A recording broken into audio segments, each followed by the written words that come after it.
Hey, in studio, we got Jim Jefferies, a very funny comedian. Hello. Saw him at the Dennis Leary and Friends thing last week here in New York, and you just killed. The audience loved you, Jim. I was all right. It wasn't too bad. First gig in New York, 2,500 people. How hard's this country, eh? People say it's hard to break. Piece of piss. Yeah. Not for Aussies, though. Not for Aussies? No, Aussies got it knocked in this country. No? Yeah. I heard we do all right. They Paul do. Hogan? Paul Hogan Believe still me, must be on top somewhere. Like, first of all, girls love the accent, which is one of those girls things, do dig the accent. I got picked up. I'll tell you a story. I was in LA doing an audition, right? This is where I walk out of the audition, and this girl comes up to me, and I saw her in the audition. I said, "What's the address of where we are? Because I need to get a taxi, right?" And she goes, "I'll give you a lift." Right, because she liked the accent, right? So I get in the car, she's sitting in the car, and she looks out the window, and she meets me, and she goes, "What's your full name?" And I go, "Jim Jefferies," and she goes, "Wait there."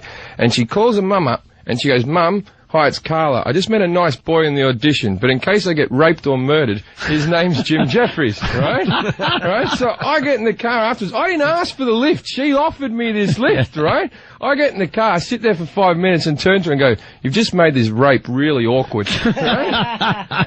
And she starts freaking out and stops the car on the side of the road. I go, look, I'm not a rapist. And I go, but I'm really concerned that you're more concerned about solving this crime than actually preventing it. That was my first experience with an American girl, so that was all right. I'd been in the country for like a day. That's funny. That really is funny. And Jim Jefferies, I didn't know when I saw you that you were the comedian that got punched on YouTube. I just knew it was like, hey, some comedian got punched on YouTube. I got to check it out. Yeah. But it was you. It was at Manchester Comedy Store. It was interesting. The guy never heckled me or nothing. There was a woman that kept on heckling me off to the right-hand side. It was my own show, right? This woman keeps on heckling me off to the right-hand side of the stage. I put it down a few times, and then I said, "I'm going to leave you alone now, like your dad did." And then I went, "It's a shame your grandfather never did." Right? Funny, right? And then this guy on the other side of the room had some issues with his grandfather that he never had resolved, and he waited till he finished his drink, then he just ran up and kept on punching me in the head, just like 7 or 8 times until audience members came and protected me. Was he a big guy? I had a bruise on my head. Yeah, I had a black eye. I went back to the dressing room, my support act's sitting there, he goes, "How did it go?" I'm like, "Not good, man." Like, No. Better Did you punch him back? That's why Oh, no, I didn't know I was in a fight. He never heckled me. He just kept on coming up and hit me. I was professional, though. I didn't drop the microphone. I held onto the microphone for 6 punches. I'm confused, though. Between punches, did you call and say, "If I die"? I'm confused by something you said. You said 7 or 8 punches before the audience helped you out. How bad was your set that night? No, it was... That the audience waited for 7 or 8 punches and went, I think we should... He deserves like 3. Yeah. It was a high stage. It was hard to get up. Oh, okay. You might want to explain, because it makes it sound like maybe the set wasn't that good and they were, like, digging this thing. No, it wasn't. It wasn't a great set. Yeah, there it is. And the last thing I say before I get hit is I go, "Oh, hang on, mate." I was quite shocked. Yeah. Hang on. The thing is, Paulie Shaw faked it about, like, 6 months earlier. Right. And when this happened, everyone started writing me letters from America saying, "It was Paulie Shaw's bit. This guy's doing it for publicity. He's nicked this bit. He's nicked it, whatever." This actually happened to me. And may I say, for the record, no one's ever stolen a joke off Paulie Shaw. Ever. Right? Yeah, you don't want to be known for stealing anything from Paulie Shaw. That YouTube is tough, though. Only giving you 4 out of 5 stars. That's a 5-star video right there. Yeah. It's called Jim Jefferies Punched, if you want to search it out on YouTube. And we'll put it up. Are we allowed to put it up on one of our websites? Yeah, put it up. You finished your set, didn't you? I went back on stage and finished the show off. I just thought, why not? I think we got audio of the actual incident piece. Yeah. I'm not sure how There's not too much how it's going to swearing. translate, but let's see how this goes. That's pushing it inwards. When you hang on.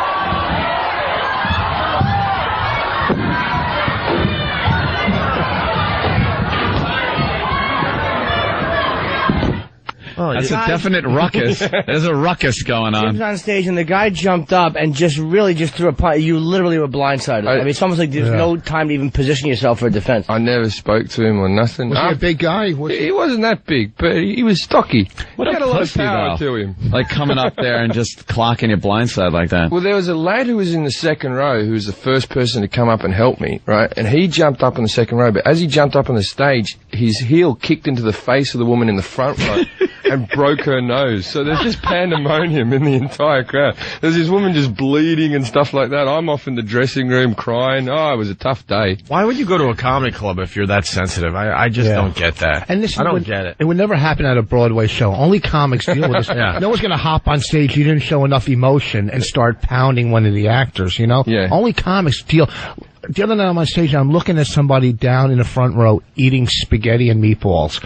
What other entertainment would you go to see that, where you sit and eat spaghetti? You know, it's just... Well, you know, it's also, where are you playing, Rich? Exactly. I was at the Spaghetti Factory. You were on NBC. No, I was working at a good club. It was a good club. Oh, all right, they just What happened club? to be serving spaghetti. It was a food court. Where the heck were... All right, whatever. You think it over. So then everything calmed down, and then Jim Jefferies came back on stage. I appreciate you welcoming me back. I'm not going to be doing much more material. There's going to be a bit of swearing here. Oh, it's beeped out. Yeah, we got it cleaned up for this side. I appreciate you welcoming me back. I'm not going to be doing much more material. I'm spun out by that completely. I got a ding on the side of my head. No, what many of you don't know is that I employ that bloke for when gigs are going badly.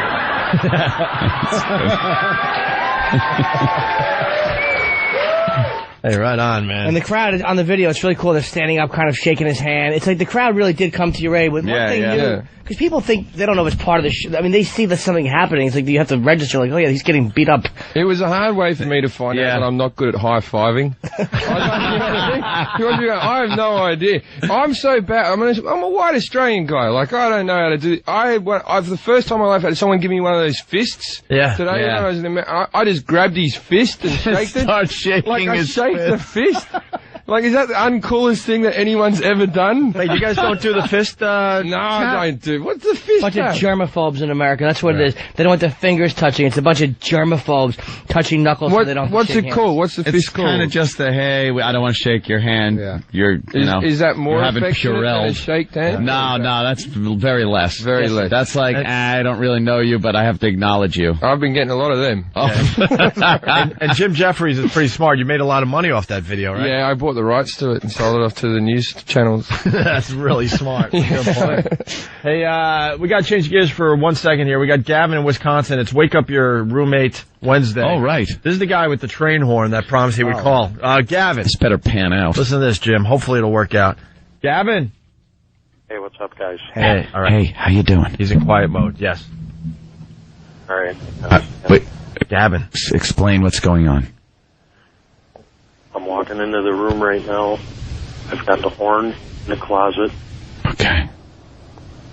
Put the phone by him.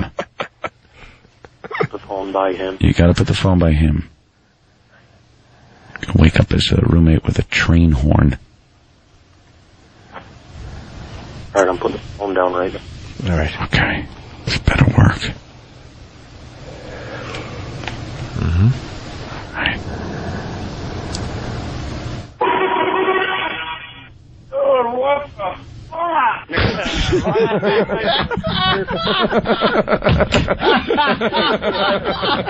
And Anthony, you gotta be fucking kidding. Hold on there, fella. Oh, man. All right. That was funny. God, that sounded like it must have been loud in there. Wow. Oh, dude, my freaking ear.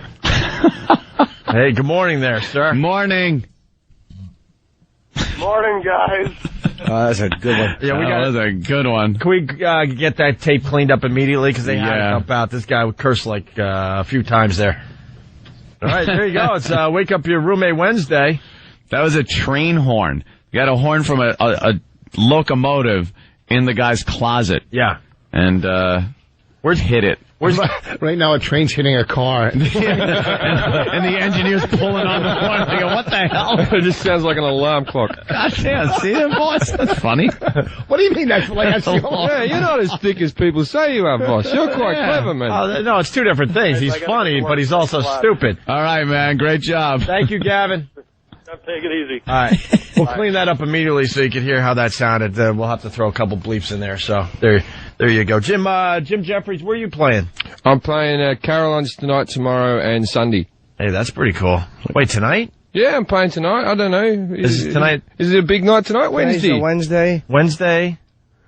They told me to turn up. I'm going 7:30. Wednesday through Sunday. I'm not doing Friday, Saturday. I'm available for gigs on Friday and Saturday. Tonight, tomorrow, and Sunday. Oh, you got one of those. Okay, that's why. And then I've been on tour for like 6 weeks in this country. I'm ready to go back to London, man. All right, very good. We got to take another quick break. More with Jim Jefferies and Rich Vos and everybody else. We got the Jimmy Dean complaint call that's really good that we got to play before we get out of here. And also the Mentos syndrome guy. All right. We found that audio. Something we were talking about earlier. So stay there. Opie and Anthony. Jim Jefferies in studio. He's playing Caroline's. It's a little weird. He's playing tonight, tomorrow, and Sunday because he has other gigs. He's really, really funny. I'm telling you, if you're in the New York area and you're looking for something to do tonight and tomorrow or Sunday, please go see Jim Jefferies. Check him out. And the number's 212-757-4100 for Caroline's. All right. What if you're in the Long Island area? Oh, no, Rich. Okay. I'll get you another plug in a sec. It just confuses the people. It doesn't do you any good and doesn't do him any good. I know. Good point. It really does because then they get all confused. You know? Right. That's why you can't. I thought Jim was going to go, yeah, it's like if I threw out... No. Yes, Caroline's, that's what you need to remember. Who cares Yeah, it's about in Caroline's. Don't worry about Richard Vos. He's not very bright. Providence. Who cares? It's different. All right, let's go to Jim in Australia. Jim, what's up? Hey, g'day, lads. Hey. I was calling for Jim Jefferies. He's a funny bugger, isn't he? A funny bugger. Oh, hello. Thank you, Jim. That's very nice of you. How you going, mate? Good, mate. How are you? Good. I've been here about 25 years, and I still fall into some jokes that my mates just don't understand, and I was wondering if there are any jokes on stage you decide to pull out that are just meant in Australia, and here it just falls on its face. I don't really work in Australia, mate. I work in England, so, yeah, not really. Plus, you've been here for 25 years. You're planning on losing your accent a little bit, mate? I know, really. Just a tad? Where do you live, at the console? I've been here for a week, and my accent's more American than yours. You run across guys like this, and they go, well, but when I go home to Australia, they go, wow, what happened to your accent? I call my family, and they say, oh, you sound like a bloody Yank. Yeah, see, you hear that all the time. It's 25 years. He's got to be practicing that, though. Hey, Breaker Morant jokes never work here. Breaker Morant. Yeah, you can never talk about Gallipoli. They just don't get it. Gallipoli. What's that? Gallipoli, it's that movie that Mel Gibson did before he hated Jews. What was he for? Hey, Jim on the phone. Jim. Yeah. Here's a joke that just doesn't translate. Oh, well, when I can't think of anything off the top of my head, but when you're, there's a bit of aggro and you got a fella you got to, insult, you say, get stuffed your wally, and he just looks at you like you're nothing, and there you've given him one of your best goes, and so... Get stuffed your wallet. You haven't been there for 25 years. That really is something my dad would have said 25 years ago. Get stuffed you flaming mongrel. Get out of me bloody house, you thing. Stop being a galah. How about I'm rubber and you're a boomerang? I'm just going to slink off. All right, you think off. Stop being a bloody mongrel, you galah. What's a galah? A galah's a big pink bird that acts like a bit of a tit. That's the whole thing. It just squawks and acts like a... Yeah. So someone says stop acting like a galah, that's what they're talking about. You're basically, it's a woman. It's a big woman. There seems to be a lot of, comparing people to animals. It's like a big insult. That's the whole thing. Yeah. But we have interesting animals. Why not? Well, of course. But no one ever goes kangaroo or the nice-looking ones. We'll go for the more irritating. We do that here. Yeah, we say stop acting like a Patrice. A horse in ass? What's a Patrice? What's a Patrice? Are you talking about Patrice O'Neill? Of course he is. Right, he is an animal. I was once in a dressing room with him, never walked the same.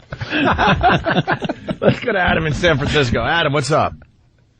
Hey, what's going on? Just wanted to talk a little bit about Vos's IQ. Okay. I love the guy. He's one of my favorite comics. I don't doubt he's a smart guy, but with a 130 IQ and my own fair share of drugs and alcohol, I managed to stumble ass backwards into a law degree.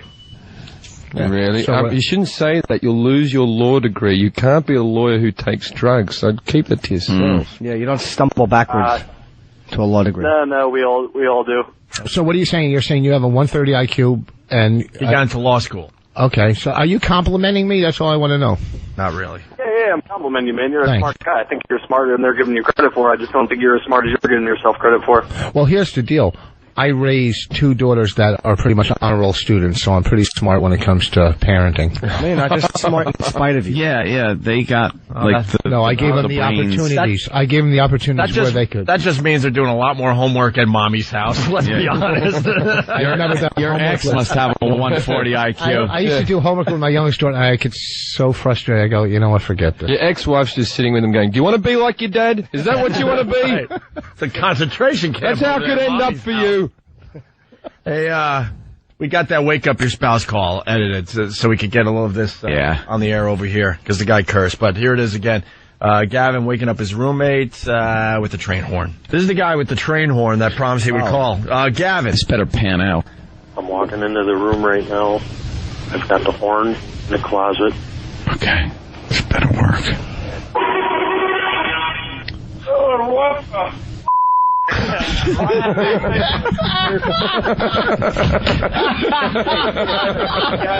Anthony, you gotta be. Hold on there, fella. Oh, man. All right. There you go. That's kind of how it sounded. I think it's funnier with the bleep in it. Do you think? Yeah, I think so. You're a fan of the bleep? No, I just, because you can use your imagination. Yeah. He only said the F word, but now I'm thinking he said something a bit worse. Doesn't get much worse than the F word here on the air, unless you're saying fart. Yeah, say that to That's dog. a bad one. Huh? Nothing. I didn't hear you. No, we didn't hear you. What was that? It could have been a good one. You said there's nothing worse than the F word. I go tell dog that. We heard you.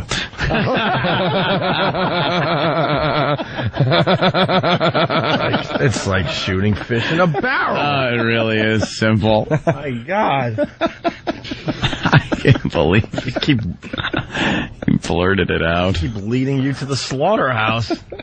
I've never seen this dog show. We don't get it in Britain, the dog guy. I found out about the guy. We don't get it here either. What? Yeah, but the thing is, just to look at him, why were you so surprised he said that word? Like, No one was surprised. That would be the most obvious thing that he would say on a daily basis. Yeah, that's why I don't think there's really a lot of outrage. It's kind of gone away. Cause, He's an ex-convict. He was people in jail for expected him murder. to say that. He was keeping it together, and finally he just couldn't help himself anymore. Just felt so good coming out. Right. Hey, we got the Jimmy Dean complaint call. Who got this? Danny? We should get Danny in here to set this up. We got a guy, he's calling Jimmy Dean. He's not happy with the size of the sausages because he has to feed his family. Where's Jimmy Dean? Like, Oh, it's a sausage. Oh, Jimmy Dean sausage if it's company here. oh, it's not the actor. Or, No. Oh, okay. It was based on him, though. That's named after him. Was it? Yeah. Question, though. Yeah, I know. They kill the pigs by putting them on a motorcycle and just smash them into a street. I'm glad I bailed out of that one because I didn't think I had anywhere to go. Yeah. Wasn't it? I thought it was a furry. Anyway. It's like Jane Mansfield chickens. They put them in little cars and they run them under trucks. Natalie Wood fish. Yeah. We can't get Danny. He's making a duty. So. A William Holden tequila worm. Oh, here he is. What's up, Danny? Not much. So apparently this guy calls Jimmy Dean Sausage Company to complain that the packaging went from a 16-ounce sausage to a 12-ounce sausage, but the price remained the same. And he can't feed his giant, enormous family on a 12-ounce sausage, so he wants to know when they're going to bring back the 16-ounce packaging. You're kidding. No. And that was his little complaint call.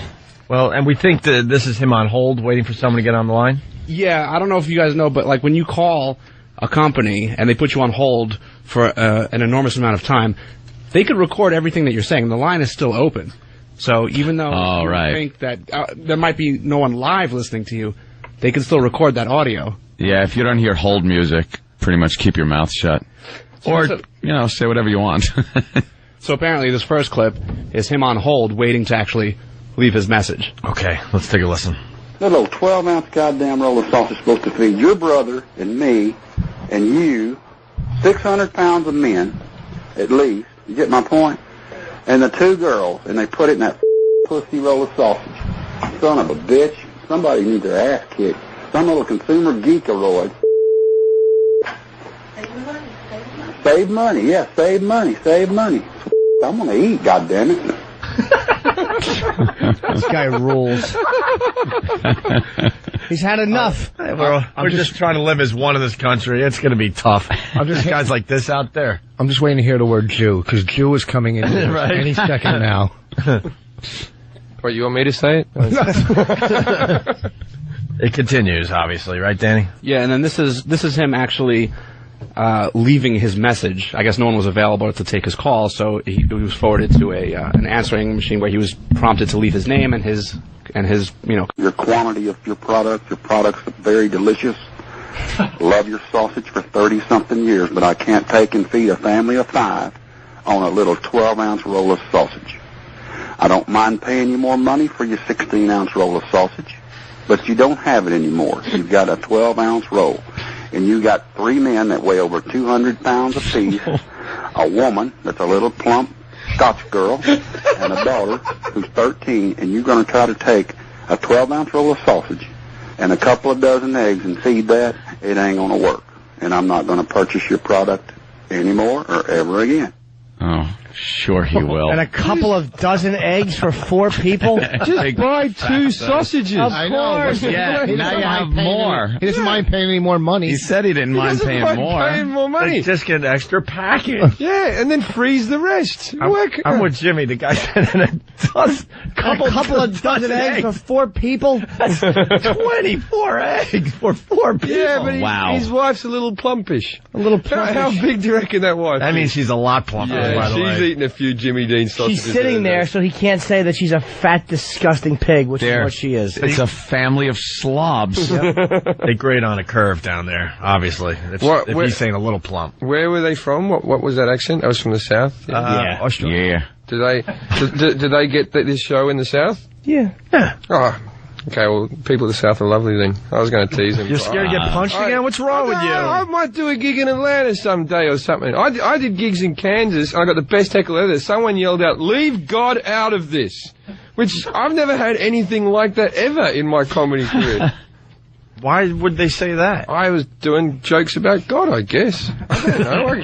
What was the joke? Was it good? I don't think so. No? I don't know. I just said I wasn't religious and I didn't believe in heaven, and then someone yelled out, "Leave God out of this." Why do people have to insist on interacting with comedians and getting on stage and punching them because they didn't like what they heard? That was the club where the fight broke out where I was at. That was a joke. Yeah, I go there and they go, "Oh, you did better than Richard Vos." There was a brawl when he was there. Wait, what happened? That's when the club owner when the big fight broke out, when the club owner got his ribs broken when I was on remember that? Stanford and Son? Yeah. That city stinks. The Kansas City Improv, the fight broke out while I was on stage. Really? 2 guys in the front row were arguing because they were talking or whatever, and the security was taking them out, and the guy, Kenny, remember that? That was Kansas City, right? The Improv. What a bunch of inarticulate dopes in Kansas punching each other. All right, we got the third part of the call there, Danny, to finish this up. Yeah, this is, I just didn't want to leave it as one big track, so this is just the second half of his message. All right. And as far as your 16-ounce and maple and sage, I don't eat that. I'm not from the north. I'm a Texas man. Jimmy Dean sausage is for southern people to eat with the breakfast, with the fried eggs and the T-bone steaks. And I can't see going to a little You can hear the fatness in his voice. Oh, yeah. I didn't know he had T-bone steaks as well. They got plenty of food. Yeah, and a brisket. It's for southern people. This guy loves talking about food. He certainly does. He's a few seconds away from moaning about it. Is he going to mention salad real soon? No, you won't hear that. salad, no broccoli. We like to scoop lard right out and just eat it out of a can. No asparagus spears will be mentioned in this phone call. fried eggs and the T-bone steaks. And I can't see going to a little 12-ounce package to feed 4, 5, 6 people. And I'm not going to buy 2 of those 12-ounce packages just because you want to downsize and charge the same goddamn price. I'd sure like a reply, and I'd sure like you to go back to your 16-ounce package on your regular sausage, because I'm not going to buy it otherwise ever again. I'll just have my own damn sausage made like I used to 30-something years ago. It's not tasty as yours is, but it'll work. Goodbye. He should hang himself with sausage. This guy can't get enough of the sausage. I like the fact that he's angry with him, but he still compliments. He goes, I gotta give it to you. It is a tasty sausage. You are ripping me blind, but my God, it's good. Tasty. I got a question for Jimmy. Does this guy like sausage? No, he doesn't like sausage. No, he doesn't. He loves it. He loves it so much that he's actually complaining over a 4-ounce discrepancy over 5 people. Yeah. Yes. I mean, the difference in their sausage intake is less than an ounce, and he's becoming so passionate about it. Just buy 2, even though he says out of principle he's not going to, I guess, because you fat slobs will eat it. No, wait. If I would have said that it was 4 ounces apiece, they're not eating one sausage between the whole family. He's losing 4 ounces on every sausage, which it's a 6. He's losing 1/4 sausage. No. It went from 16. dumb as he No, You think it's No, they're sharing a big sausage, aren't they? idiots. It went from 16 ounces to 12 ounces. You've got an IQ of 2. It's a big sausage. They're sharing it. They're giant. And you cut them up into like sausage patties. You ever see those? Yeah, it's a pound of sausage. It's like a big hunk of No one's sausage. eating that by themselves. What do you think? They're all eating a 16-ounce sausage? Sausage? Is that what you think? Because your fingers look like them? You're as God, dumb as they Rich come. Vos Oh, you is know an what? idiot. You're right on that one. I'm sorry. But if it's a 16-ounce sausage and it's down to 12, It's 1/4 of it's gone. So how many people does he have to feed in the sausage again? Let me get this correct. Well, he's saying anywhere between 4 and 6 people. 4 and 6, and he's complaining because now it's not enough, and then they're losing like 4 ounces. 4 right? ounces to the- And well, soon enough, his fat wife will die of a heart attack, and then everything will be back to even again. It all balances It'll out. be don't worry about it. My wife's dead. Your sausage is delicious. I'm a little going to bit be Dr. purchasing. Phil. hey, he's going to get twice as much sausage, which he kills over from that massive heart attack from eating all that sausage. All right. We got a man calling 911 for beer. It's kind of similar to what we heard, so why don't we go down this road a little bit. Oh, Katie in Boston real fast. Katie. Hey, this goes back to IQ test. Yeah. I just took one online and got a 121. Okay. So it's not that hard at all. Yeah, did they ask you for money afterwards to send the certificate? If they ask for money, if they go, you've got an IQ of 120, please send us $20 and we'll send you the certificate so you can show your friends, then you're an idiot. Yeah. It's a scam. Of course it's made easy. No one who's got 90. Oh, yeah, wait till you see the certificate. You shouldn't call somebody an idiot without seeing the certificate. You don't get it online. The IQ tests online aren't real. Well, Katie's admitting that she's dumb and she got a 121, right, Katie? Oh, good for you, Katie. Exactly. All right, Katie's dumb and she got a 121. Right? Good girl. I like dumb. We're gonna have the dumb off next week. Rich Vos, Francine, and Robert Kelly. Bob will be indignant. Dude, I don't want to be a part of the dumb off. Bob does not understand how. Put me in the category with these guys too. Then he could shine, man. Here's a guy. He called 911 for beer. The state police get 911 calls here in Hebron. Brian Poulin has been to the office here before, according to the resident trooper. So maybe he was thinking of the package store across Route 66 when he called 911 Sunday night to ask for beer. Yeah, he probably should have made better preparations earlier in the day, on Saturday. Why would you call 911? For beer. Yeah, just go to a nice, There is no in sight of Poulin's home in the Amston section. Who was that? What the hell? Was that the local resident angle? Yeah. Yep, local resident. Her quote was what? What was that quote? Thank God they got it from her. It really helped the story along. just go to a nice, Good. What a dope. Good contribution. Can we get her in next week, too? What are you doing, Rich? Oh, she was in the middle of eating Jesus. sausage, so I don't blame her. She was Rich confused. had his pants down, like, to the... Showing his lower stomach hair. Nobody wants to see that with your ant body. You're doing.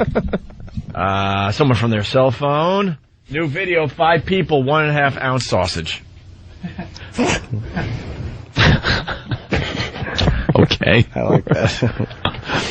1 12-ounce sausage. Looks like 1.5 though. New video, 5 people, 1 12-ounce sausage. There's the line. Okay. More. Well, it looks like 1.5. On Saturday. Why would you call 911? For beer. Yeah, just go to a nice, There is no in sight of Poulin's home in the Amston section of Hebron. Maybe he realized he was in no condition to drive.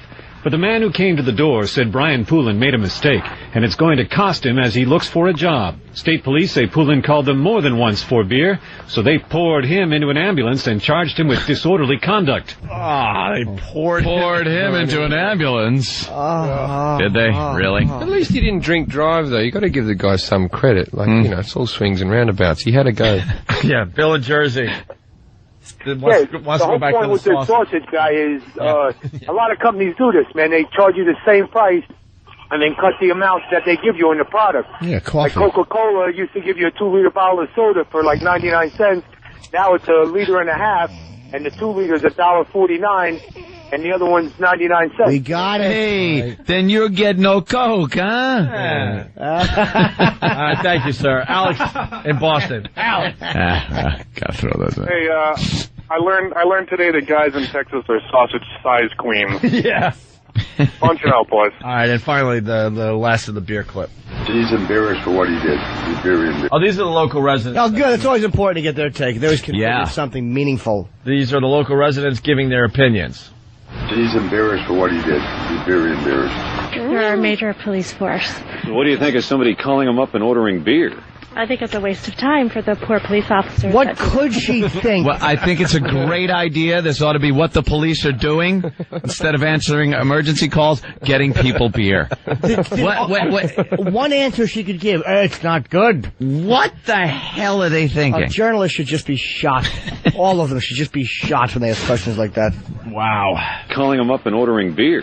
I think it's a waste of time for the poor police officers that do their job. Someone calling 911, that's a waste of the troopers' time. There's so much other things that the troopers need to do, and the firefighters, emergency personnel. Yeah, they do so much for the community as a whole that it's a shame. God. They need to be doing other things than dealing with the drunk person calling 911. Really? Those idiots, the troopers aren't answering the phone. Seems ridiculous waste. I don't understand what those local residents contributed nothing. That was bad editing. They didn't play anyone who agreed with him. That was very a very one-sided report. Very biased. They edited it together. There would have been one bloke. They go, well, do you want beer? Jim Jeffries, that's the exact point we make. You know, there was some dummy going, I think that's hilarious. I think that's great. Sounds like a great idea. Hey, I think next time I need beer, I'm going to call the cops. God, I wish I'd thought of this.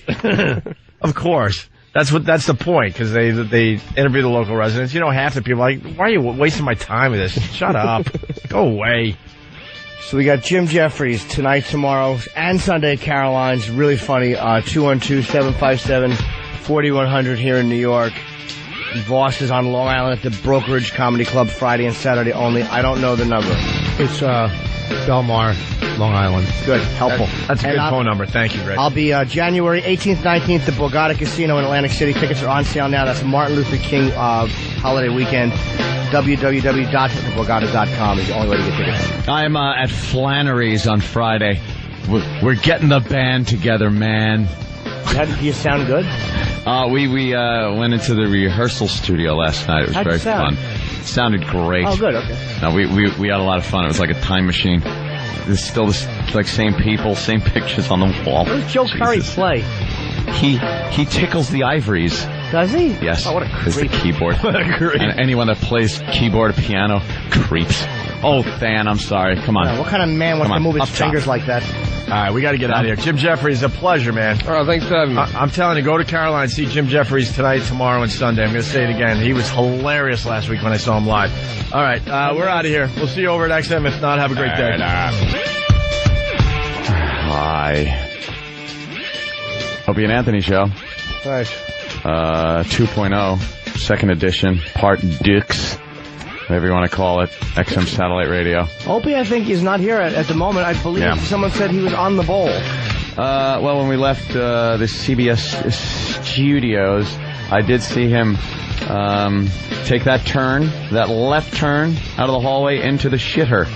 And I made a little joke about him taking a dump, and I guess I was right. I thought he was going to take a quick piss, and we would all be here for the start of the program. But, alas, he had to shit. I think this is his third shit of the day. Is it his third shit of the day? Apparently he had a pot roast miscarriage this morning. And he's been just poor little sweetie has been shitting incessantly. I really don't know of another human being that shits as much. I don't know any human being who loves his shits as much. Yeah, it's very, it's not a personal thing. Like, to me, shitting is kind of a personal thing. I'm not neurotic about it. Like, I'll go into the public bathroom and take a dump just like the next guy with my wide stance and tapping foot, hoping to get lucky. But, I sure don't share it as much, the experience and the, some people need behind it. We were in, you know the little dressing room at Caroline's, how small it is? Yes.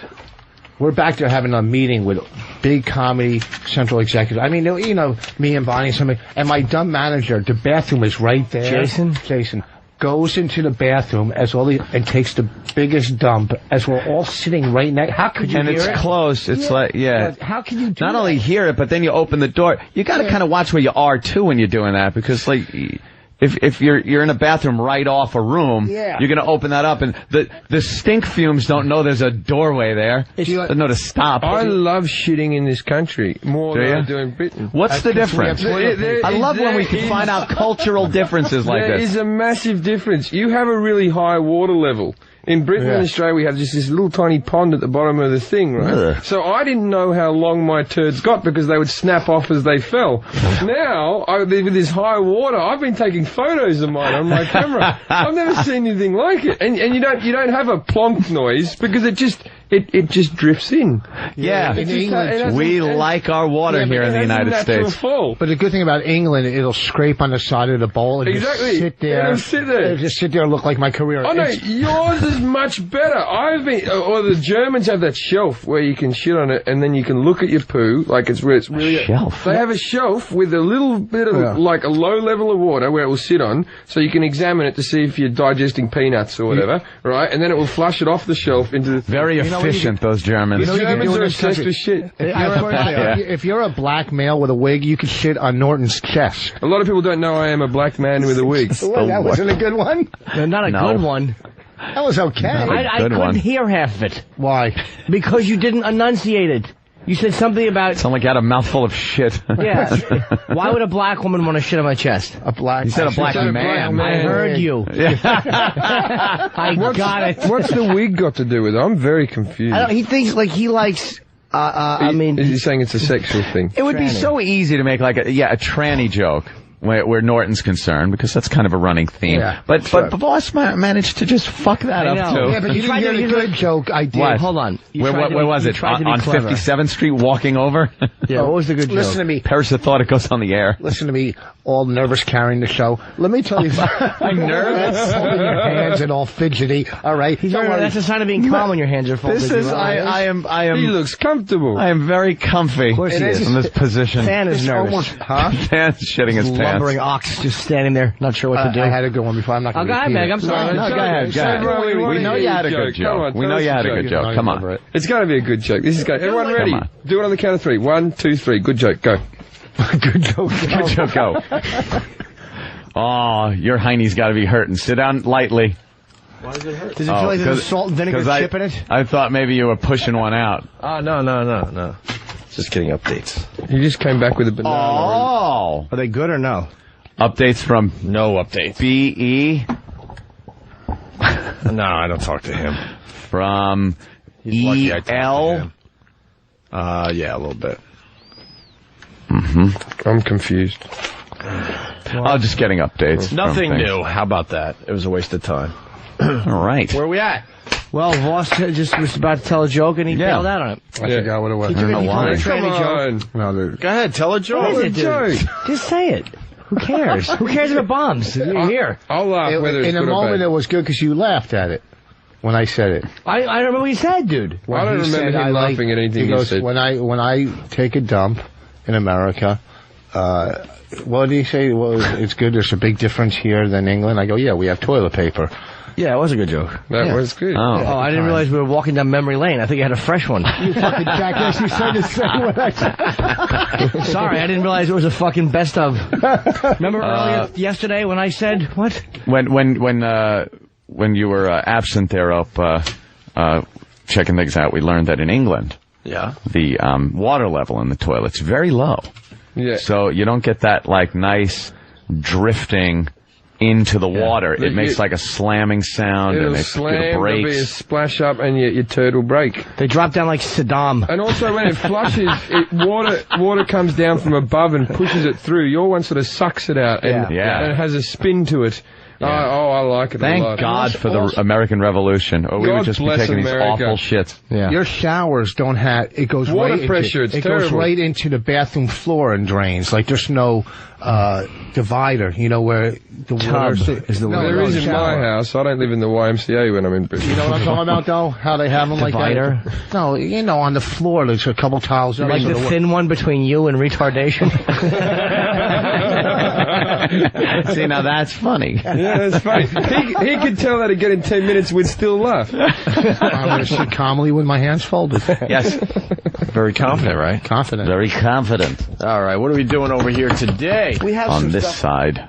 What do you got there, Jimmy? I believe we had something that I just thought we had piqued your some interest? Stuff. No, not really. I just thought we had some stuff we didn't cover. Well, FBI says Saddam Hussein cried at their last meeting. Yep.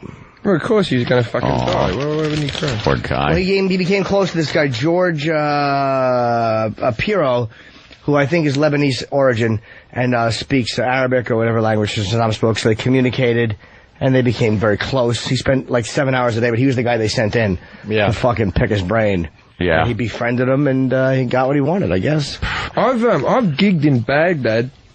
I've gone out and done the troops, and I stayed in Uday's palace. And we went out and they let us play with like plastic explosives and all that type of stuff, right? Like play with them. Hold on, how do you play with plastic explosives? The British troops gave us plastic explosives and told us how to set it up, and we were out in the desert and we lit them and the thing fucking blew up. Blow some shit up. We all had a laugh, and I videotaped the whole thing. But then when I come back into Heathrow, they swabbed my camera and my laptop, and there's plastic explosives everywhere, right? The only way I could prove that I wasn't like a terrorist is by showing the video footage of me hanging out with the troops. But also on that, when I was in Uday's palace, I did a mock version of Cribs going through his house with like a fake beard and all that type of stuff. And I was like, this is where I tortured my bitches, that type of stuff, right? Shit. And so they've banned that, so that tape will never be seen. Why they banned it? What in? Because you're not allowed. The British government were paying for me to go out there. I can't start like filming all the torture rooms and stuff like that. That's making frowned upon. Stick out of torture rooms and stuff. Yeah, it's not the United States. Can't you bring it here and put it on here online or something? I've still got photos of it all. Yeah, the tape's gone now. The videotape's long gone. What was the coolest memory of that whole experience? This is the most interesting. You know what I mean? Okay, well, what stands out in your mind? Okay, this is. I'm flying in a helicopter over the top of Baghdad, right? And it's the first time being there. I'm in a Puma helicopter, and I see like a little doorway, and the guy with the gun on the side, like Apocalypse Now. Yeah. Right? I've never been in Iraq or Afghanistan or nothing in my life, right? So I'm freaking out. I'm in a bulletproof vest and a helmet and all that. We're flying over the top. I see a little Arab bloke on the ground with a handgun just shooting at the helicopter, just bang, bang, bang, bang, bang. I start fucking freaking out, losing my mind completely, right? The gunner turns around and goes, "Don't worry about it. We're too high up. Those bullets can't reach us." And then he went, "Look at this." And the little bastard died, right? Shit. And I was like, I was just saying, I didn't want to upset anybody. Seriously, I saw it was like a computer game. Dude, you pointed him out? Yeah, I saw it. Shit, you killed that dude. You caused someone's death. You killed that guy. I didn't mean to. You were the phone observer. Good for you. Good for you. You probably saved some. The next guy coming out. Good for you. Shot. Yeah, but I think he probably has some nightmares over that. Yeah, I wasn't happy. And then I told this. I told him on stage like that night, and all the soldiers like, "Yeah, brilliant." But I was saying this before, man. The American soldiers are fucking mental, man. You meet an American soldier and you go, "Why are you out here?" And they're going to fight for freedom and tyranny and for the flag. And you meet a British soldier and go, "Why are you out here?" And they go, "I didn't do good at school. I just didn't try hard enough, me." Hey, speaking of the Army, you're doing a show over there called what? Celebrity Army, you were saying? I'm doing during the break? I'm doing like celebrity boot camp. Celebrity boot camp? Yeah, where they're just going to make me run up pills. I'm a fat bastard. I can afford to lose a pound and be called maggot and clean a few toilets with a toothbrush. Yeah, have some guy in your face. I don't know. Yeah, I've only just been offered it just the last few days, so I don't know. It'd probably be an ex-boy band member, other shitty celebrities. If I'm a celebrity, right? Then you're not going to know the other people right? You only met me the other day. Like, these people are going to be real fucking low end. I got to tell you, Jim Jefferies, a lot of people are asking who's this guy with the weird voice. Jim Jefferies. Weird voice. He's hilarious. Well, it's different. Yeah. Caroline's tonight, tomorrow, and Sunday. We couldn't talk about this on the other side because you got to keep it kind of clean, but this guy is a dirty, dirty man. Yeah, I can kind of sense that. He's a dirty, dirty man. His comedy is filthy at times, but it's obvious he's just not writing jokes. He's living this lifestyle, right? Yeah, well, I try to. You know what I mean? The biggest difference I find coming over here is you guys aren't very open to the word cunt, which I find amazing. I love the word. Well, it's in Shakespeare. It's like the oldest swear word in the world. I get on stage and say it. Is it really in Shakespeare? It really is in Shakespeare. Yeah, he said I would never lick one. Oi, Macbeth, you fucking cunt. Yeah, it is in Shakespeare. It's the oldest swear word in the world. It comes well, let's ask the genius. Rich, it's in Shakespeare? Yeah. Ceres' most bounteous lady, thy rich leaves of wheat, rye, barley, oats, and fetches. Oh, no. Your cunt stinks. From the Tempest. From the Tempest. I find the word motherfucker to be offensive. That was I think that one's bad. Even the cunt part? Plays. The Tempest? Not including the Tempest. Yeah. Okay. Death of a Salesman. Death of a Salesman. Why, Biff, you cunt. Get a job, Biff. Biff Loman, you're a cunt. Come on, tell me 3 Shakespeare plays, not including the Tempest. I don't fucking know. Macbeth. Do you know? Oh yeah, Macbeth, Midsummer's Night's Dream, Romeo and Juliet. Othello. The Merchant of Venice. All right, you only needed 3. Yeah. Yeah, you couldn't get 2, 141. I couldn't My get one. fucking ass, you think Macbeth is a fucking IQ test? I think it would be in there somewhere. Did you get Romeo and Juliet? I wasn't thinking. I'm not answering questions anymore. I'm done. All right. Oh. He's pleading the fifth. Pride. Not answering questions. He realized when he tries to. I don't know what Romeo goes horribly wrong. Stupid. Jim, have you seen 2 Girls, 1 Cup? 2 Girls and 1 Cop. Ah. Oh, 1 Cup. Cup. Is this? I've heard of this. Wow, this is legendary now. Is this a girl swapping? Is scat porn? Yeah. It's a little scat porn. Yeah. The fact that I know the terminology says enough about me. Yeah. You're filthy. Yeah. What I'm trying to get at here, I saw some similarities in lifestyles between you, Jim Jeffries, and Jim Norton when I saw you last week, and that's actually a compliment, my thank you, friend. Thank you. And he enjoys the scat porn. Do you like it? Well, who doesn't? Have you been? He doesn't enjoy it. He loves it. I don't like shit porn. I love it. It's really big in Japan, the shit porn. And it's just in news agencies. And the Japanese are mental, man. They'll have footage of people shitting on each other and the girls smearing shit on her, right? But pubic hair is really offensive. Yeah, so they gotta blur it out. And they'll piculate the cock out, yet they'll keep the dog's cock. They'll have no problems with that. That's not offensive. It's a terrible culture. I don't understand it. Right, Rich. That's fucking hilarious. That's a good one, They're Rich. trying to pretend it's soft, but they're adult male boy cocks. They don't want to show the whole world. Radiation shrunk them, didn't it, back in the 40s? With their Pete Rose pubic hair. Can I please see the 2 girls in the costume? Oh, look at you. He's asking for it. What is scat porn? What does that mean? Scat shit. Vos? Shit when they Have you ever seen it? Never in my life. Oh, 2 girls, all right, then spin around and take a look. We get a dual reaction here. Yeah, this is... So what's going on? Focus on and Rich, sexy. you just have to watch it.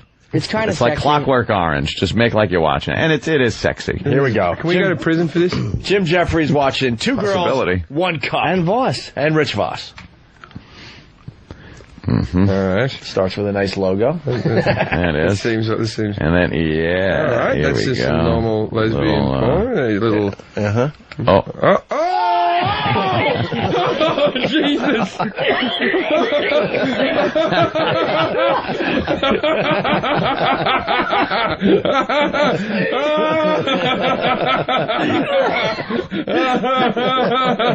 That's brilliant. I love it.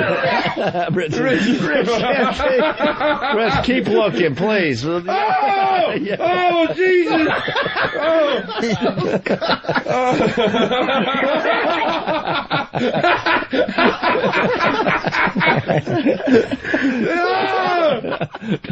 This is the best thing I've ever seen.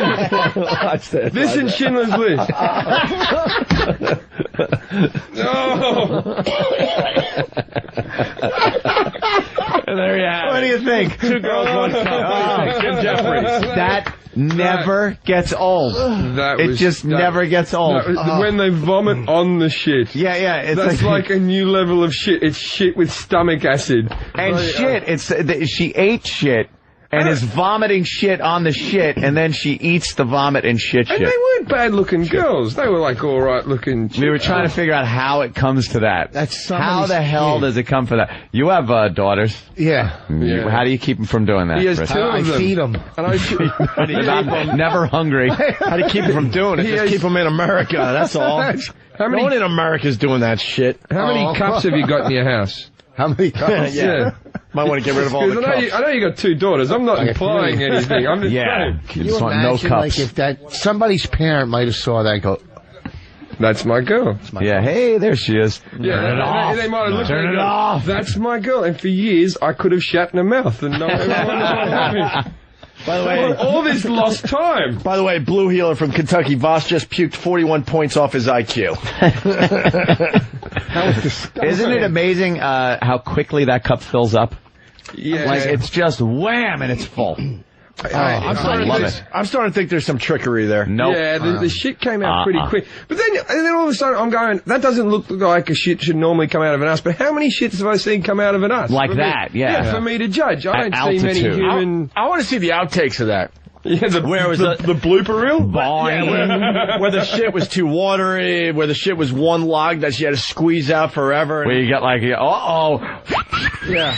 Little sound effects, how wacky it is that they're fucking it up. I looked at that shit going, at my age going, I wish I could take a shit that quick. Imagine that. You're in and out. Struggling and go, Well, shooting blood off your hemorrhoids. Oh, God. Hey, Jim, no one ever tells you about hemorrhoids, do they? They just happen to you. I keep saying Jim Jefferies because I want to make sure we get your name out there to the folks. And a few people are asking for some of your comedy. Can we find anything online that we could play at the break or something? If you just go to my... 2 girls, 1 cup. If you want to see the egg stories on YouTube... What's the egg story? Comedy Blue. I did it at the show the other night about me shoving an anal egg up my ass. Oh, yeah. Well, no, I want to get a copy so we play it right here on the radio. Yeah. Just Can we get the egg story? Go to YouTube. That was funny from last week. On Comedy Blue, it's at about the sort of 5-minute mark on the set. That's a good story to show. All right. And, we'll give you a little sample of what Jim Jefferies is all about with the comedy thing. Yeah, Comedy Blue on YouTube. That'll be fun. Also, today we're finding out that U.S. set another record. We are the greatest country in America. In America. We truly are. Yeah, greatest country in the world. Why are you the greatest country in the world? What have you done this time? We set another record. More than 1 million cases of chlamydia were reported in the United States last year. God bless this country.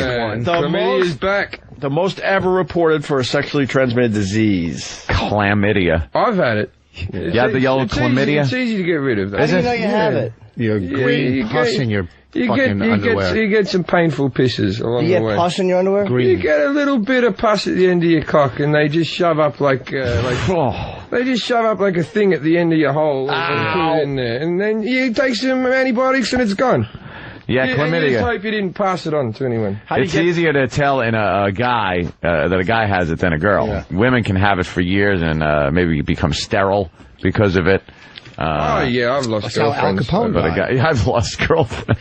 Hold on a second. You're right. Okay, here we go. He actually is right. Al Capone died of syphilis. Syphilis is in chlamydia. I was going to say chlamydia. It's a what is... Wait, here he goes. Shakespeare had syphilis as well. Back to Shakespeare. Rich Vos is going to impart some knowledge and wisdom upon us. Rich? Where's that drink, man? Chlamydia is just another STD, basically in the family with syphilis, all of them. You know, I mean, it's not like if you got either one of them, you're fucked. Until you take penicillin, you get a little penicillin. It's easy to get rid of. Penicillin, that's all. Chlamydia is not. You just got to suck a virgin. That's all that happens. That cleans. What's the difference? They're both sexually transmitted diseases, but they're different types of diseases, different bacteria, different bugs in your dick. Ooh. It is. Yeah. It's not a bug. It is a bug. You ever see a spirochete? That's what syphilis. It's a little corkscrew in your cock. Yeah, Robert Blake had a spirochete in his... Yeah, no, he did. Don't make a Fred the Cockatoo joke. Hey, can we bring Big A in here? Big A is hanging out today. We haven't seen him in a while. Back in the 70s. We should get that all the time. What used to be big? Like syphilis or whatever, because you didn't fuck with rubbers before. Then the herp was like the big. That was when everyone went, now's the problem. When it was just a clap, you didn't care because penicillin. I've never had the herp. No, but then herpes got like, this you keep forever. You spread it. You don't want that. Yeah, and they knew you by name at the clinic. From fucking syphilis, you go in the clinic. It was like, that was that, and then AIDS just rubbers. Dr. Steve, no more by the fucking way, men in the ass. My friend Dr. Steve says usually no pus or chlamydia, more common with gonorrhea.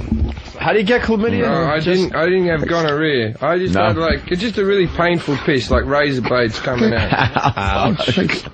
Hey, that was, it was just one of those things. You just get it. Yeah. This is our head of programming, Andrew. Hello, Andrew. Yeah, this is the guy that makes it all happen. He's the guy that kind of runs the channel and runs the network. Right. Yeah. Does everyone point at him when venereal diseases are mentioned? No, they just point at him because they think they're at the zoo. Big A, say hi to Jim Jefferies. Hi, Jim Jefferies. How you doing? I'm good, thanks, man. Big A. Yes. Don't make fun of him. He's the boss's kid. No, you were don't touch his ear. You were losing weight, I noticed, for a little while, about 3 seconds, and now you seem to have tacked it back on. Am I speaking the truth here? Yeah, maybe a little bit, yeah. Because you look a little bigger than you've ever looked. Are you at your heaviest right now? Probably. Yeah. Smooth it over, Ant. Well, I'm just... Hold on a second, please. His hair looks good. He looks like he ate Bowser. Andrew, the insensitivity on this show is mind-boggling. How much weight had you lost? Quickly. At one point, I think up to 100.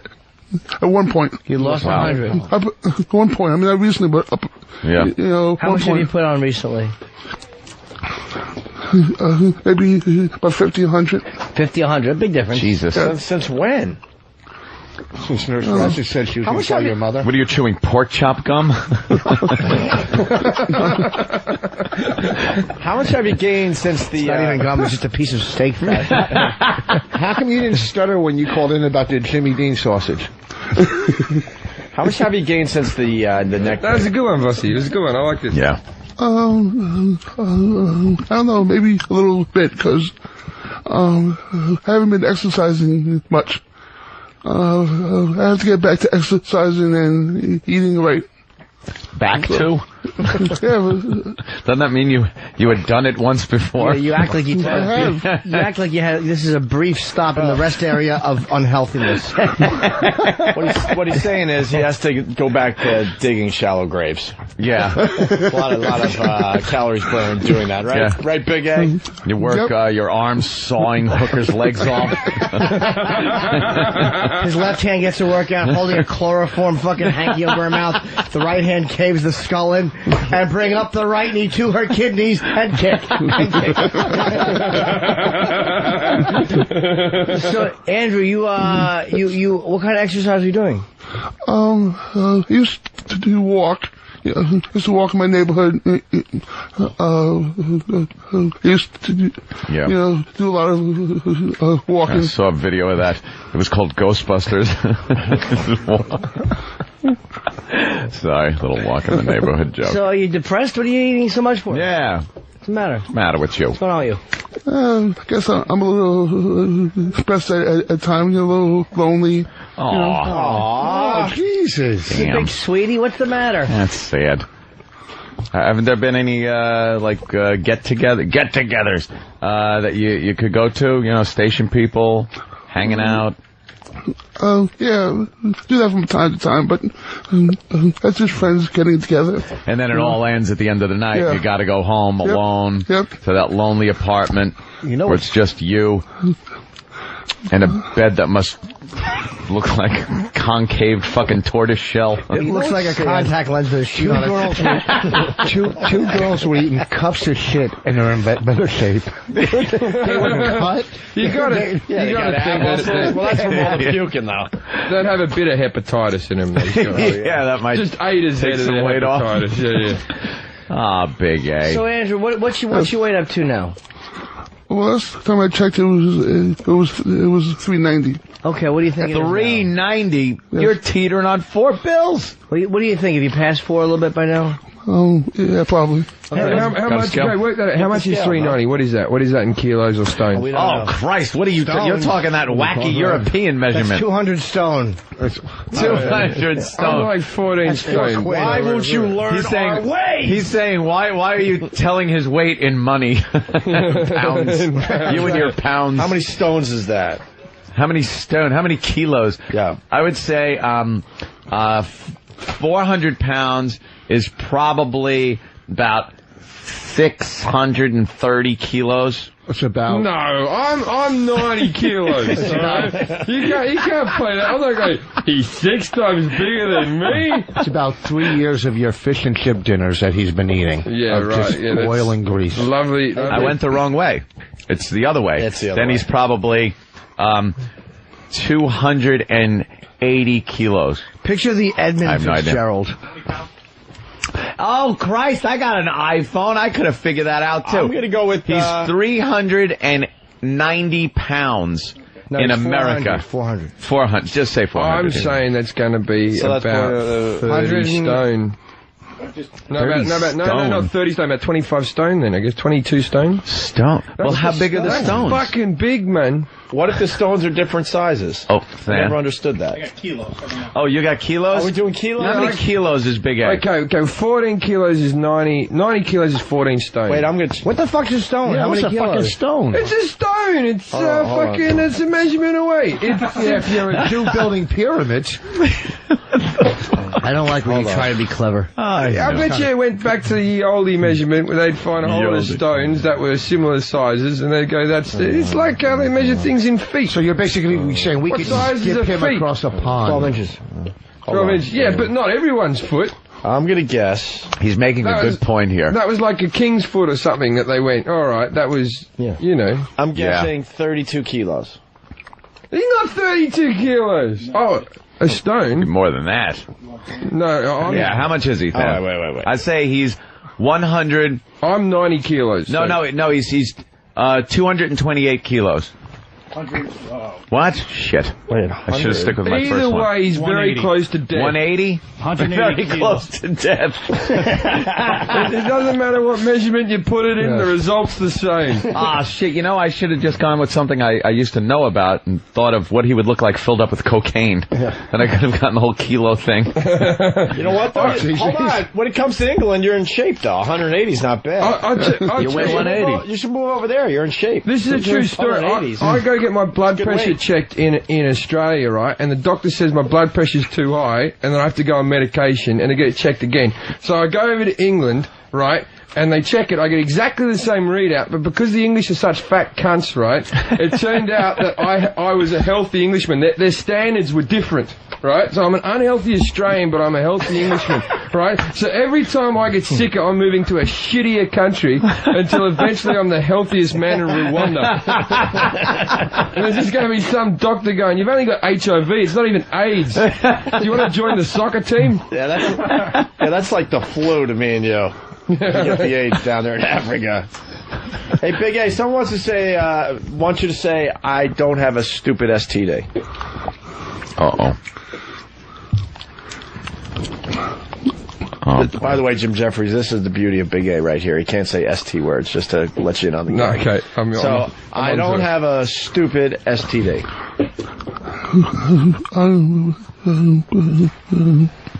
Good start. I don't have a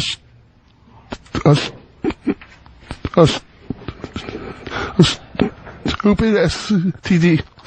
That's why I believe him. That's why he's big, because when he's eating, he can't tell himself stop. Yeah. There you go. So what are you? You're a little lonely, huh? I like him. Yeah. This is disturbing. Yeah, it is a little When's bit. the last time you had some type of sexual activity, Andrew? Long time. Was it when we had the girl jerk you off? Yeah. I'm gonna go get the cup. That was a biggie when he got jacked off. No. By some what was she? Hooker? Yeah, 2 girls from the Bunny Ranch. Andrew's never had his ass eaten. Would you eat it? Wow. Well, that's a good point. No. Are you trying to say that we should get someone to eat Big A's ass? I'm certain that's exactly. Big A, would you be into a girl eating your ass? A bit of rimming? A little lick? Swabbing between those delicious cheeks with her tongue. Oh, fuck. A little pungent, I'm sure, but so what? Let her tough it up. That's how she learns, Andrew. You get on your hands and knees on that couch and you slide those pants down to mid-thigh, and you get that fucking ass swabbed out. What do you say? I like licking ass, but my anus is a little bit, doesn't look very good. I always get conscious of people. Really? Yeah, one of the sides of my anus is more swollen up than the other. It looks like my asshole's had a stroke.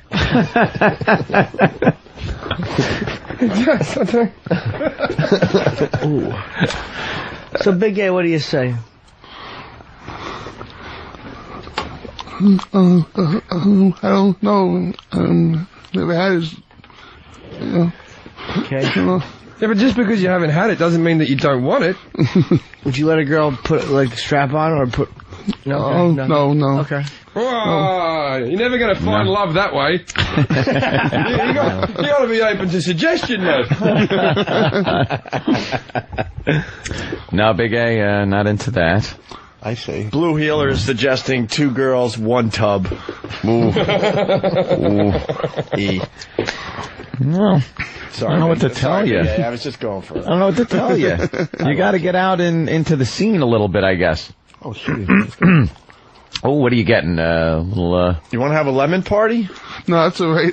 You sure? That's all right. What's a lemon party? Yeah, what's a lemon party? Oh, boy, here we go. You know, Rich Vos, Than is right on it. Now, he's like, what's a when he heard what's a his mouse is in hand. Is this click, the whole tick. lemon entry, my dear Watson joke with the up the arse? No? It's a single still picture. It has nothing. It's not a video. And all we ask is, who is the gayest guy in this? No. It's not the gayest guy. Who would you want to be? The question is, if you had to be someone in this picture, who would it be? Who would it be? All right.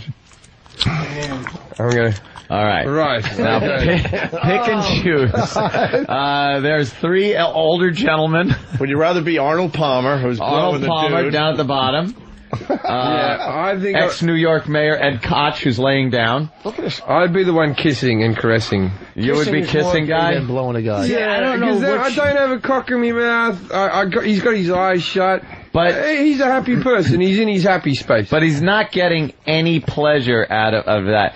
Ed Koch, at least, he's got to kiss the guy, but at least he's getting his dick sucked. Are you sure that's a real photo, not superimposed? Oh, yeah. They're all such lucky devils.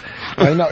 The guy in the middle is the lucky one because he's getting everything. He's getting his tongue swabbed. He's getting his nipple played with. He's got a mouth on his cock, a hand on his leg. He's just being served. By the way, that's Sandra Day O'Connor's husband. That's the new love. I was going in the corner, Sandra Day going, Frank. She's just happy he's not complaining anymore. I knew you were going for it. I find this a beautiful picture. I think we never think of the old gay men fucking each other. And Right. I like to see that in their older life they're still having a bit of fun and getting on with things. That inspires me, that picture. He's got a big unit, too, for an old guy. Who knows? The red-lipped fucking man on the end. You can't really tell. If you got sucked off by that guy, you get that hard as well, man. Yeah, he's fucking, he's a good-looking old What do guy. they do, though, after everyone just shoots the load and you're kind of feeling like... They wipe the dust off. God. They wipe the dust off the other guy's chest. Yeah, They probably call their grandchildren. Yeah. They say, I love you. They probably go back on the golf course. Yeah. I mean, Look at the tans. They got golf tans. Yeah, they do. They have golf tans. The guy on his back, they actually put him back in the fucking freezer because he's dead. The other two fucking are creepy homoerotic Germans, and they fuck dead men. They want to save that guy for a few more sessions before he starts smelling. He rots. I assume anal sex is off the table by that age, though, isn't it? You know, Not necessarily. Ass sex, like I've always said, ass sex is for the young. It's for the young. Once you get a lot of hemorrhoids and stuff, you ain't. I'm over putting things up my ass. You know what I mean? I'm 30 years old. If you get too much in my early 20s, I was doing things with my ass all day, but now I'm not even interested. What would you do with your ass? Just put things up there just when you're having a wank or something like that. You know what I mean? Put a hairbrush. Just something. Just you're home, you're alone, and you got some lube, and you just put something up your. You know, I'm not gay. I'm just. You just shove some up your ass while you're cranking. Guy. I'm a fun guy. All right. Hey, where's his comedy? We want to play that going into break. We have it yet? We don't know? Oh, it's quite a long clip. Maybe it was the wrong clip to show. Anybody know? Dan? I should have brought a CD in. We got it? Yeah, it's like 5 or 6 minutes long. That's all right. It's burning right now, so. Oh, it's burning? How long will it take? Why am I looking at this? I'm fascinated by this stupid picture because I'm trying to figure out, like, the origin of it. I just want to know where they all met. Have they known each other for years? Were they childhood friends, or is this a recent thing? Yeah. Is that a hotel room? Is it one of their rooms? I tell you what it is. They all met in the waiting room. They were having designer colostomy bags made, and they all met in the hotel room because the stitching takes so long to get right. What am I talking about? I just don't understand. I just don't understand how one of them's flaccid. Like, what's wrong with him? This is the horniest scene ever. How can he not have an What erection? does it take for that guy to get a boner? What does it take? Yeah, I know. Like, how many men in the room surgery does and he a need? pump. Also, my computer's completely frozen, so I can't. Oh, great. If you want me to take that down. You can't take that down, can you? No, we were trying to move on. Usually you get rid of the picture. It's easier to move on. Randy, Houston, what's up? I think you guys need to play him and introduce him to Wheelchair Fred and his bathtub experience. Yeah, one of the greatest bits we ever did. God damn, I forgot about that. One of the greatest bits we ever did, Jim Jefferies. We had this guy, he was in a motorcycle accident, so he's in a wheelchair for good. Oh, it sounds like a lot of fun. And he doesn't have much strength, but one day live on our show, he was able to get his body into a bathtub and fuck himself up the ass. What with a dildo. Oh, with a dildo. Yeah. I thought maybe that the accident gave him superpowers. No. But why did you put him in a bathtub? Why did you have to do that in a bathtub? He just decided that it would make cleanup a little easier. Did he have any sensation in his asshole after the accident? It makes it a little easier to clean up if you do it in a bathtub. See, I didn't know that paralyzed people, can they feel anal sex? Can they, some of them can have sex, some of them can't. I wouldn't think so. Charges are filed. Because if I was paralyzed from the waist down, I'd like people to fuck me up the ass as a community service. Absolutely. Throw a bucket on the table. It's not going to hurt me. I've got time in my hands. It's not like I can go back to work. You're a trooper, man. That's nice. Yeah, that's very nice of you. Try to help in the community. Let me tell you something. Well, Wheelchair Fred, he's actually not paralyzed. His legs were mangled so bad from the motorcycle accident, he didn't have the right health care, so he couldn't get his legs back in working order. So I guess he's not officially paralyzed, but he's a mess. Right. I think we're going to replay that at 11 o'clock when we get out of here today. He couldn't, Oh, sorry, man. Would you let a guy blow you? No. No. Why not? Why'd you say Why not? What's your reasoning? You gotta have a reason. How about if he promised to to just fucking empty your ball bag? Yeah. What if he had a hamburger? Absolutely not. How about if he promised to play with that vein from your balls to your ass, and he promised to empty your bag? It would look like fucking Reagan's neck when he was finished with it. Taco Bell voucher. No. I hear potential though. I hear this is a possibility. What if your eyes were closed the whole time so you don't know it's a guy? No. Well, and he promised not to make man moaning noises like. Yeah, you shut your eyes. You just picture that it's a woman, and It's done. Done deal. How about you drill a hole in a wall? We'll make a fake wall and we'll drill a hole. Oh, there you go. Oh, I love those. I've done that. Have you? Yeah. Glory hole? I've put me cock. Yeah, no, no, I haven't. No, I'm going to take that back. I've done one of those. Which end? Yeah. To the mouth. I'll tell you the weirdest thing. Obviously, there was they have this like sleazeball ball in Sydney after the gay Mardi Gras, and there was this guy, and he's dead now. He died of some type of hepatitis or something, but he called himself the Trough Junkie. And he used to lay in the urinal trough, right? Just lay there for like 6 hours, and everyone would go piss on him. Like, holy and shit! You need to have a piss. And it was the trough. I pissed on him, you know. You need to go. And the guy, he was in heaven. Did he jerk off? Yeah, he was just there wallowing in the water. Naked? And just people urinate on him, and he's washing it through his eyes, and now he's dead. Who knows? How could that happen? I'm sure he picked up something. That's funny. But he was there every year. The Trough Junkie is like a famous guy in Sydney. And you're pissed and having a conversation? How old was it? Yeah. When I pissed... That's wild, because... When I pissed on him, I was about 20 when I first pissed on him. And he was about 40-odd then. And I think he probably died at about 46 or something like that. How do they allow that? Like, how was he not arrested? No, it was the sleazeball ball. It was the whole ball where you could see people sucking off in the corners. They had a big gay Mardi Gras, and then they had this big ball afterwards. And everyone wants to go along to it, including me, and we all go along and we watch, fucking people getting sucked off. Wow. I say you get a wall, drill a hole, and Big A won't know. You'll have a girl and a guy, and we'll see if he'll know which is the difference. Yeah, let's go with that. But would you allow that? Like, how about if the guy promised not to say anything to fuck your vibe up? Yeah. Like, while he was... What if there was a 50-50 chance it was a girl, and it was through a hole? That's it. 50-50 shot. 50-50 shot, and we'd do it fairly. It'd be a toss of a coin, whether you got sucked off that's by a a great idea. Yeah, but we... Jim, would you do that? I would, I'm right. Jim carries a drill bit with Don't him. you turn it back on me.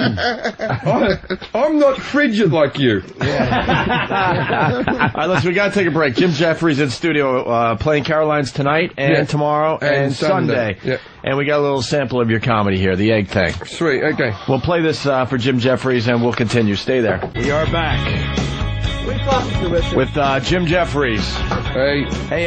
Do people like my stand-up comedy? I couldn't listen to it. Yeah, absolutely they did. You don't like listening to it? Yeah, listening to yourself? God, you guys, I know you go home after this show and you listen to the whole show back, don't you? Every single word of it. And you go, my favourite bit was when we called Vos a stupid prick. Before we forget... I constantly go, I have to turn me off. I do not want to listen to me. Before we forget, we got to go right back to that Anne Frank stuff. That shit was really interesting. I didn't know you were an expert at... no, it wasn't on the radio, and it was good stuff. Right, that's good. Because I didn't know you were an expert on Anne Frank, first of all. I'm not an expert on Anne Frank, and I'll probably say some things here, and there'll be some experts ringing up going, well, that's not right. But I went to the Anne Frank house. It's not hard to find. There's a big sign out the front. I don't know what took the Nazis so long. But it's just... but the thing is, you always think she lived in, like, this little tiny studio apartment with, like, 10 of them all packed in there, worrying about that. It's a big fucking flat. It's like 2 stories. They got a laundry, right? They got a place to wash stuff. And they always go to the Nazis. They hid behind a bookcase, and there was a stairwell up the thing. But it's so obviously a 4-story building. If you look at it from the outside, you go, well, there's 2 stories, and then there's another 2 stories. If you go in there, there's a shop, and then there's the people who used to run the shop live there. I'm sure the Nazis could have asked some simple questions. What has happened with the rest of the building? Where would that be? And why at the top of the staircase is there a bookcase stopping the stairs from continuing? This seems to be an odd thing. Yeah, it's 4 stories from the outside, 2 stories on the inside. 2 stories on the inside. It was the opposite them off. Yeah. You think they would have fucking just taken the stairs down and put the wall up if you're going to help the people. And just cemented it in. We've done something. Well, they still had to give them food and stuff. Well, you had to clean a trap door or something. A trap door. Trap door? Who are you? And plus the money they made from the gift store. Yeah. A lot of people say that the space where they were living was cramped. And that's not the truth. It was cramped for it was like a 4-bedroom, and there was 2 families living in there. I think of like 4 people in the family. 4-bedroom though. Yeah, but they couldn't go out very much. No, I wouldn't think they could. There wasn't a lot of outings. But they had nights out on the town. I tell you what, though, You look out the fucking Frank's window, beautiful view. I'm telling you, it's like onto a river and a nice pair of Dutch people riding on bikes, tulips. Yeah. Tulips, fucking like the occasional Nazi would go by, and that would ruin the view for you. But still, a half track. it's much better than any apartment I've ever lived in. Of Sol, the accountant, being dragged down the street. Yeah, it would wreck the view, but in general, I am essential to the war effort. Oh yeah, he's waving and laughing with a shovel. You really, I can't believe this. You really can't say anything on this radio show. I can't believe it. In Britain you get done for anything, and now we're talking about Jews and Frank, and two girls shitting in a cup. There's like a guy who can't speak in the corner that we pick on because he's fat. This show's awesome. That's what it is about satellite radio, you know. Big A, he was talking about you. I know. Yeah. He's like the guy out of Goonies that used to throw a baby Ruth at. That's never heard it described that way. And then you were telling us, we were getting to know Jim Jefferies a little bit during the break, and they were trying to get a Yo Mama show as you as the host. They wanted me to host a show that was Yo Mama, and Yo Mama is like, it's just a black guy saying, your mama's so fat, she does this, your mama does that, she does this. And they made me host the show, but they just got these middle-class English kids that were just going, well, I don't believe you dress well. Maybe you should try bathing more, and your mum, she's probably fat, I imagine. and then at the end of it, sometimes someone would say something really nasty to another one and go, oh, I'm sorry about that, that was a bit too much. Oh, really? What was it called? It was called Danger Mouth. It never went past the pilot season. Because, there was a cartoon called Danger Mouse. Did you get that over here? Yeah, it was, that's the little pun. And then when you said that during the break, Rich goes, well, there's no racism over... there's no racism. There's racism in Britain. I didn't say Britain. I said in Amsterdam, there's not as much black and white racism as there is here. And that's how we got into Anne Frank. And I go, then why do they have to clean the Anne Frank statue of swastikas once a month? I said, listen, you don't understand. Jews are hated everywhere. I said there's not a lot of black and white racism. Because they unite in hating the Jews. Right. Yeah. There's a lot of racism against Moroccans in Holland or Amsterdam. How do you know? Because I've been there about seven times. Rich knows where racism is. He can source racism out. Rich learns we'll do a quiz quickly. Michael Richards, racist or not? No. Oh, right. His name's Michael. No, Michael Richards, good egg or not. Andrew, you feeling a little better? Your hands are all tucked uncomfortably on your legs? Oh, I know, you're sitting like a walrus. Yeah. You got your flippers out on. Every time you mention Anne Frank, he puts his hand between his legs. Like, just say it. It's a bizarre... It's like a little... No, he stopped now. Well, Frank. We got the scale. You want to see if you're over 400 bills? Yeah, let's take a little peek. All right, we got the scale coming in. It's not a stand-on scale. It's like a crane. It is really a heavy-duty scale. Holy fuck. What was the heaviest you weighed there, Big A, that you know of? Oh, Big A, you had... Holy shit, did you have trouble getting off that couch? It was like a couch getting off a couch. Yeah, that's when you know you're unfit. Big A. When you have to rock off the couch. Yeah, rocking. But he carries it well. It's only his stomach that looks a mess. How about those big fucking giant cloth shoes? Hey, Big A, are you like shitting properly? Remember we tried to get your duty pulled out of you? That didn't work too well, huh? We got the official to come in and read this. What is it there? 407. 407. So you said 390. He admitted he was over 490. I don't know what that is, but I know there was the episode of Simpsons where Homer had to eat a lot to become 300 pounds to get onto welfare. Yeah. So I assume 400 pounds, 400 whatever the pounds, I think. Yeah, pounds. Yeah. I assume that's pretty big. Yeah, that must be weird. In England? Wait, what? Simpsons popular in England? Simpsons are popular everywhere. You don't have to do the translation. You don't have to do the thing. That's my only Simpson. I can do Homer Simpson and Cliff Clavin because it's the same voice.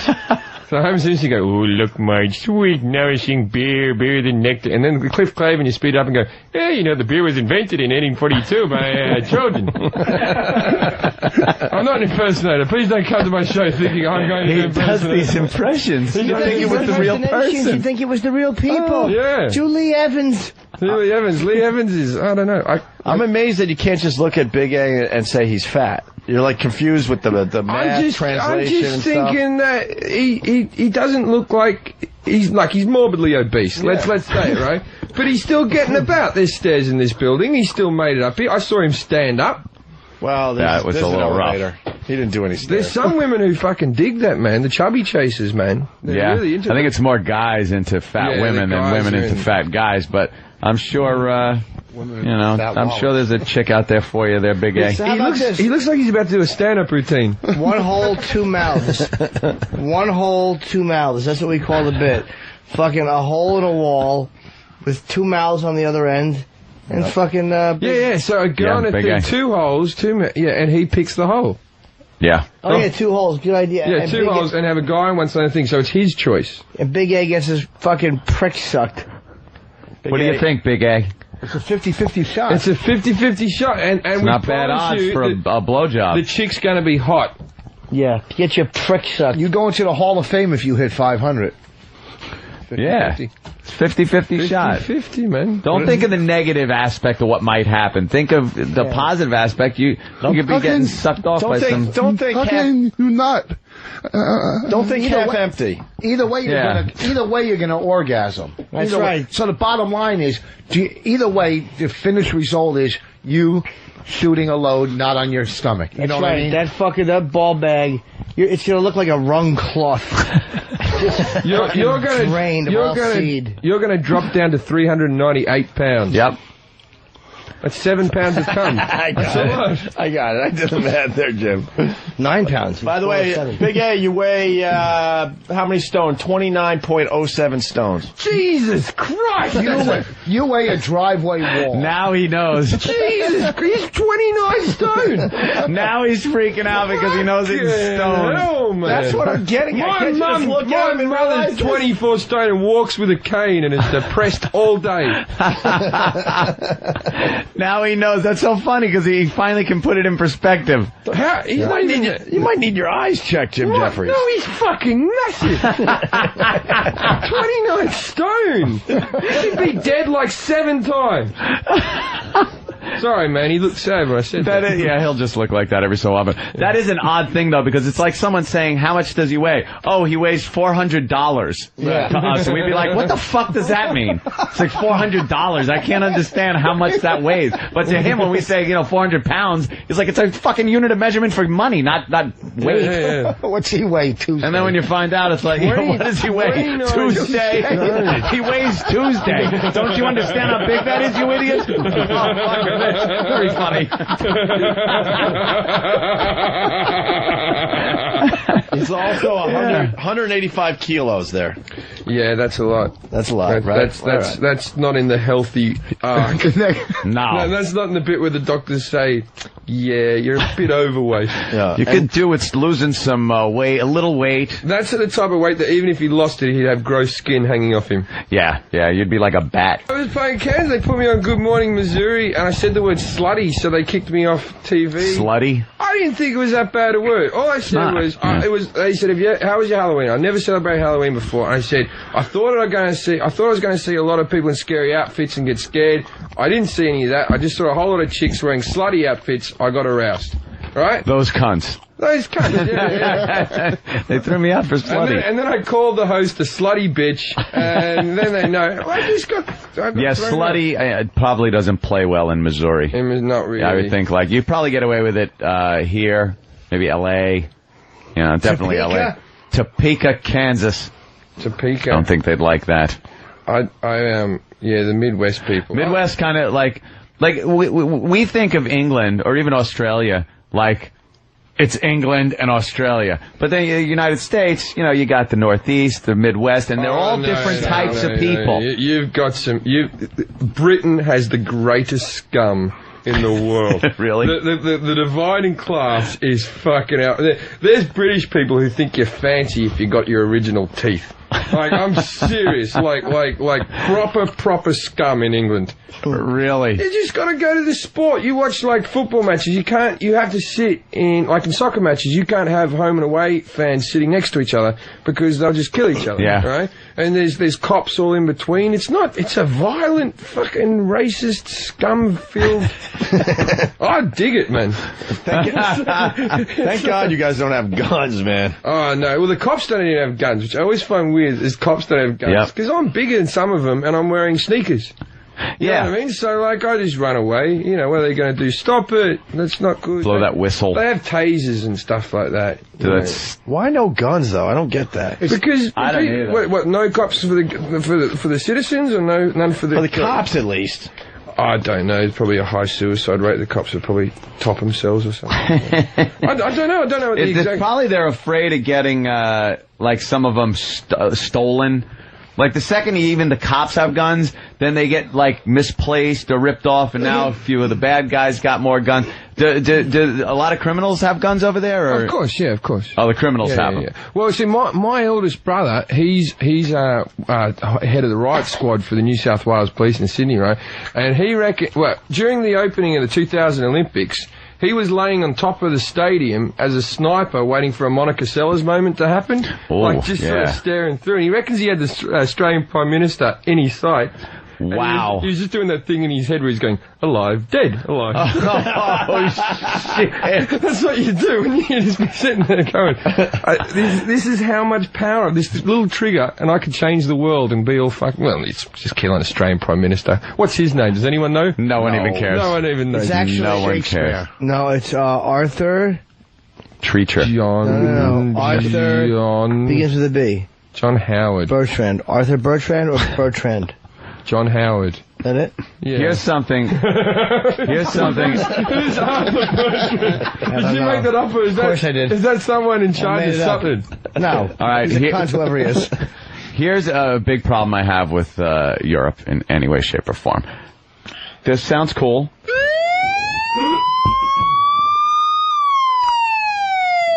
Right. And then there's this. Yeah. I cannot take the European siren on police vehicles or emergency vehicles. Why not? What's wrong with that? That's only an ambulance one. The police have a different one. The firemen have a different one. Yeah, but isn't it all like that? No, you get this one? Because that's like fucking... No, the fire ones. That's get the fuck out of my way. Yeah, that's the fireman in Britain. That's the fireman in Britain. Yeah. And they get there and go, all right then. Yeah, they go, all right, little tiny flower. We don't have hoses. The cops don't have guns and we don't have hoses. They don't give the firemen hoses. We have to... All right, bucket brigade. Bring your own water. All right, we call them the bucket brigade. That's what I loved about the LA fires, and what wasn't there to love. I enjoy the fact that the reason that LA was burning down is because of all the imported gum trees from Australia. You dumb fucks, right? They were burning in Australia for hundreds of years, and then someone went, oh, they look nice, we'll put them over in California. They're full of eucalyptus oil. They will burn all day. That's the reason. Wow. That's the reason it keeps going. Australia has the worst bushfires in the world, and now California, because you don't even have koala bears. What do you need the tree eucalyptus for? Yeah, what do you need the eucalyptus for? We'll sell you the oil if you want to put it on your bloody chest when you got a thing. We'll sell it to you. You don't need the homegrown stuff. So much wasted space down there in Australia. Wasted fucking land. Yeah, but there's not enough water. We've got water shortages. Yeah, but there's ways to pump it in, and you know, look at what the U.S. of A. did. We find rivers or this or that or desalination plants. Have you been to the middle of Australia? Never. It's not wasted. No one would ever live there. No one would live there. It's just red dirt. It's just the most horrible crap you have ever seen. There's nothing. There's one town in the very centre called Cooperpedy, right? Cooperpedy. It's so fucking hot and red and shit, right? They all live underground. There's no time of thing. There's just holes in the ground with ladders. That's fantastic. You look up Cooperpedy on the internet, and it's just a town where they all live under the ground. There's underground video stores, and it's just... Are you shitting me? So because it's cooler down there. There's no heat. So it's not primitive underground. It's like Fraggle Rock. That's the fucking town. It's Fraggle Rock. Cooperpedy. Like, there's even a scene where they go to it in Priscilla, Queen of the Desert, where they all, where she goes, wow. Underneath. How do they keep water from flooding them? It doesn't rain out there, ever! It never rains. How do they get water? They would love a flood. That would be a great day. They would be so chuffed with that. You see little Amy? She died during the floods, but I'm not thirsty anymore. Just red clay running down your hole. Oh yeah, it's just red crap. I'm sure there is some type of ventilation. I've only driven past it and had a quick look in on a desolate day. I did it once, and I don't have any need to go there again. It just always struck me as anytime I watch a show about the outback and people are out there in their vehicles and it just looks like if anything happens, you are so completely fucked. Oh, did you see that Wolf Creek movie? No. Wolf Creek, that's a scary fucking film. Just about a serial killer because that's, all these people die. All these British backpackers the car breaks down and they're never found again. Never. Not the car, nothing is ever found again. Because there's heaps of serial killers out in the middle. They just hang out. In the middle? It's like a fucking video game. Yeah, there's heaps of serial killers. There was this one guy, what's his name? Ivan Milat. And they caught him for like fucking 10 people. They're giving him 10 life sentences. They can't put him in prison for any longer. And his last thing as he left the court is he went, "They'll never find all of them. Hey? They'll never find them all." And then occasionally they find another body. He goes, "Oh, you got me." That's me as well. That was another one of mine. "Did you find a boyfriend?" "Oh, she didn't have a boyfriend." No. Wait, how long did he kill for? What's that? How long did he kill for? How long did they kill for? How long did he kill for? It could have been anywhere between 10 and 20 years. Oh, wow. He's really... See that Wolf Creek, man? That's fucking... Because that's based on a true story. It's based on a true story of these British people that just went missing, man. And there's petrol stations in Australia where if you don't stop at that petrol station, if they see you drive past, they go, "Well, he's dead." You have to stop. That's the one you have to stop at. No matter if it's even just to top it off a little bit, you've got to stop. You've got to stop there because there's not one for another 1,000 miles or some fucker like that, right? And it's like people drive past it going, "Well, that petrol's a bit pricey." It's too fucking loaded. It's dead. Yeah. Wow. I suggest you just pay what they ask. Yeah. Let's go to Nashville. Neil, what's up? That's great. We're hanging with Jim Jefferies. Yeah, I was just going to mention the town he's talking about, Coober Pedy out in the middle of Australia, is where they filmed a lot of scenes for Star Wars and stuff, and that's where they have a lot of replica ships that they were just so big they didn't move them. They just left them out in the middle of the desert where you can go visit them and stuff. It's so far out in the middle of nowhere. Oh, really? Yeah. How about that? That's all I got. A little knowledge. Speaking of Star Wars, I'll tell you a little story. I don't know if this is funny or not. My other brother, not the cop, my other brother was the property manager of Fox Studios when George Lucas came to do Attack of the Clones. Right? Because they did that in Sydney, right? Mm-hmm. And so my brother is sitting there, he's such a fucking dick, right? and he's sitting there with George Lucas, and he goes, George Lucas is about to sign the contract, and he goes, "Can I be a stormtrooper?" And George Lucas goes, "Well, all the stormtroopers in this film are going to be CGI, so I'm sorry, you can't be a stormtrooper."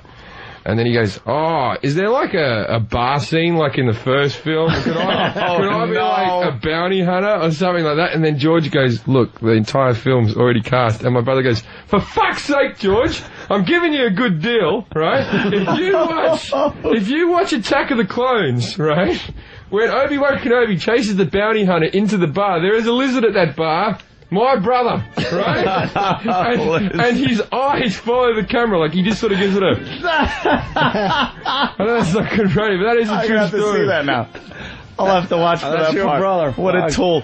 What was he giving the eyes like Pee-wee did in Pee-wee's Big Adventure? Got the movie part. Paging Mr. Herman. Looking into the camera. He's been a few. He was in. He's an extra in The Matrix, and he's an extra in Moulin Rouge. And really? He had all this power at the studio, and he was meant to be the guy in charge, and instead he's just extorting parts out of these people. He's just a fucking idiot. I was an extra in Moulin Rouge in the bit where the Nicole Kidman's swinging everything, but you can't see me. But I was in a top hat waving money, but I never get on film. But I spent a day watching her on a trapeze thing going, no matter how they paint that chick, she's never quite hot. I'm sick and tired of people telling us what hot chicks are on movies. They're going, Nicole Kidman's a sex symbol. Is she? Who fucking decided this?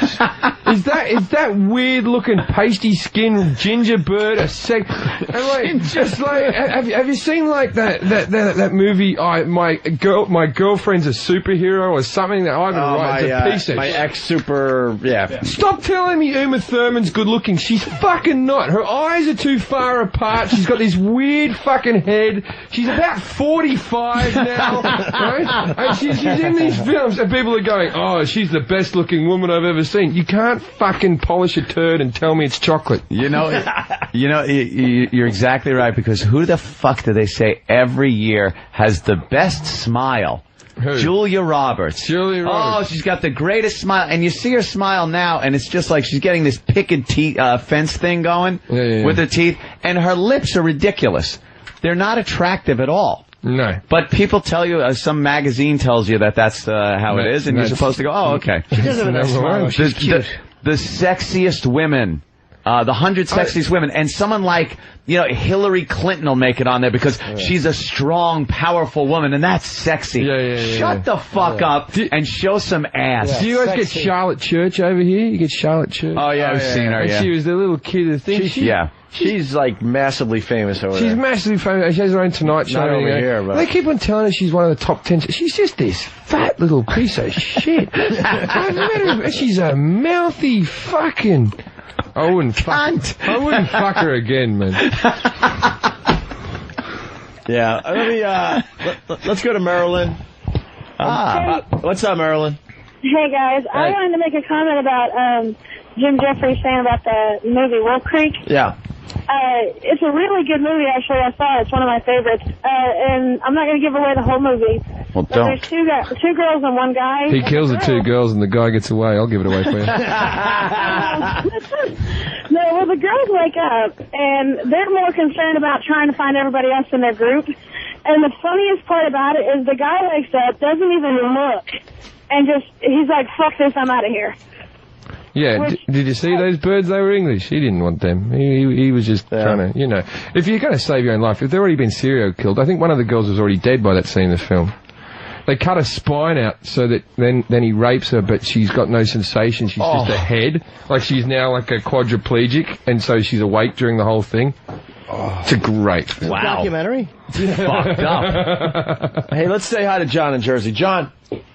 Hey, Jim Jefferies, love the comedy. I have a question for you. You ever try to suck your own dick or succeed in sucking your own dick? I've tried when I was younger, but I've grown up since then and realized that I'm not an athletic man, or am I flexible? If you couldn't do it as a kid, you ain't gonna do it as an adult. Exactly. You're at your most flexible as a kid. I can't touch my toes. That seems to be mandatory if you're gonna suck your dick. When do you have to retire from that sport? Like 13 years old?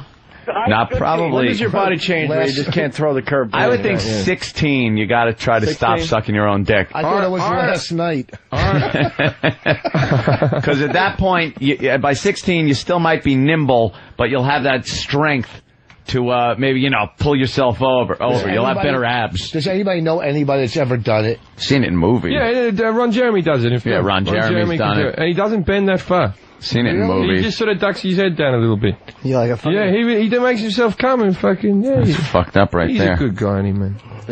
Do you shoot in your mouth or what? What do you do? Is that gay? I don't think it is gay. If you're sucking your own dick, is it gay? If you shoot in your mouth. No. Your own cock. It's fantastic. It's your own cock. You touch your own dick. That's like saying you're wanking. Does that make you gay? Because you know something? You wanking other guys' cock brings off, up a good point. Jerking off is jerking off. If you're thinking of another guy while you're sucking your dick, then you're gay. That's right. If you shoe polish it black before you suck it, you're a fruit. If you videotape it and watch it back, you're gay. If you lie and then come in your own mouth, you're a fag. If you do it for money. If you have a friend suck your balls at the same time. That's right. By the way, the people out there didn't forget about Big A. We're trying to get this thing done where you get your dick sucked through like a fucking wall. Same uncomfortable hand motion, by the way. You said it with his little hands pointed out? Yeah. There'll be a guy and a girl on the other side of the wall. You stick your dick in the hole, and either the girl or the guy sucks you. You'll 50-50 shot. 50-50 shot. And we won't tell.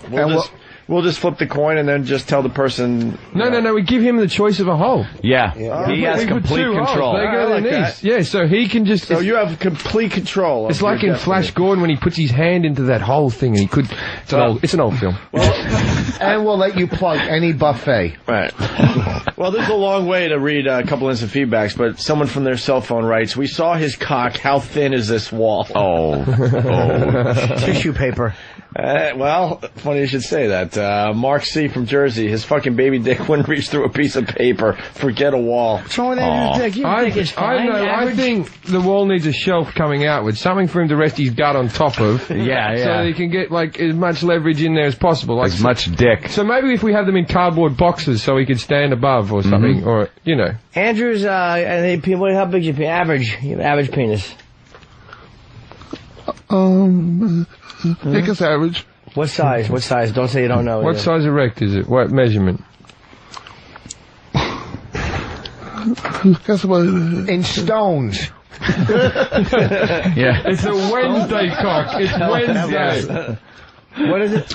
My cock is 3 pebbles. I guess it's about 5 inches, I guess. Now remember, relative to you, you know, the Earth is big, but when you put it next to Jupiter, not so big. First of all, 5 is not average, I don't think. 6.5 is average. Second of all, Get the hell out of here. 5 is average. 6.5 is average. 5 is average. 6.5 is average in your country. Centimeters? Yeah, we're very big down under. Yeah. Worst joke of the day. Thank you very much. Good night. And second, everyone lies about their dick size. And now we're talking you're tacking some on. You're closer to like 4.5. I'm 6 inches and just a little bit, and it's quite wide, I've been told, but they're never going to tell you different, are they, women? Because they're liars. If they're related to you, they'll tell you the truth. Really? Is that why you had daughters? Big A. About 5, you thick or thin? Big A, you need money? I was told it's big girth. Big girth? Yeah. Big A, you need money? Oh, his eyes lit up. He's smiling like Julia Roberts. He's big girth. You're going to need a wide hole. If we that measure... was just some girl telling you were big Earth. No? Okay. New bit, because he's not doing it. He's not going to do the cocksucking bit. Sure he will. All right. Wait. Maybe we can change the odds a little bit. All right, How about girls, 3 holes? Yeah, 2 girls. 2 girls, 1 guy. Now you have a 33.3% chance of getting fucked you over. have 66%. 66.6% right. chance. Percent chance of getting a girl. That's the devil's number, my friend. Yeah. What do you think? How much we want to measure your penis? How much we want to measure your That's penis? That's what we're getting at. Why? You guys hold him up and I'll get the scale. The bit is simple. You say you have a 5-inch dick, I will give you $1,000 if it measures to 5. Well, you really want to get rid of this $1,000 bucks? I know. He's got to get a hard on. No, but let's We're say... not measuring it. We'll get a chick. We'll do it No, I think that's fair. I tell you what, I will do this cock sucking in the hole if it's 3 to 1. If it's 3 to 1, that's good stats. But they got to be hot chicks, and I got to see who I got done by afterwards. 3 to 1. Yeah, and a hot guy. He's got to look like fucking Ricky Martin. He's going to be sucking my dick. Yeah, really? You don't want some fucking... In fact, you don't want him what's Ricky Martin doing these days? We haven't seen Where is he? He's sucking dick behind a fucking board. Ricky Martin has to be the guy. Would you now? You say you want to see the chick that did it when you're done.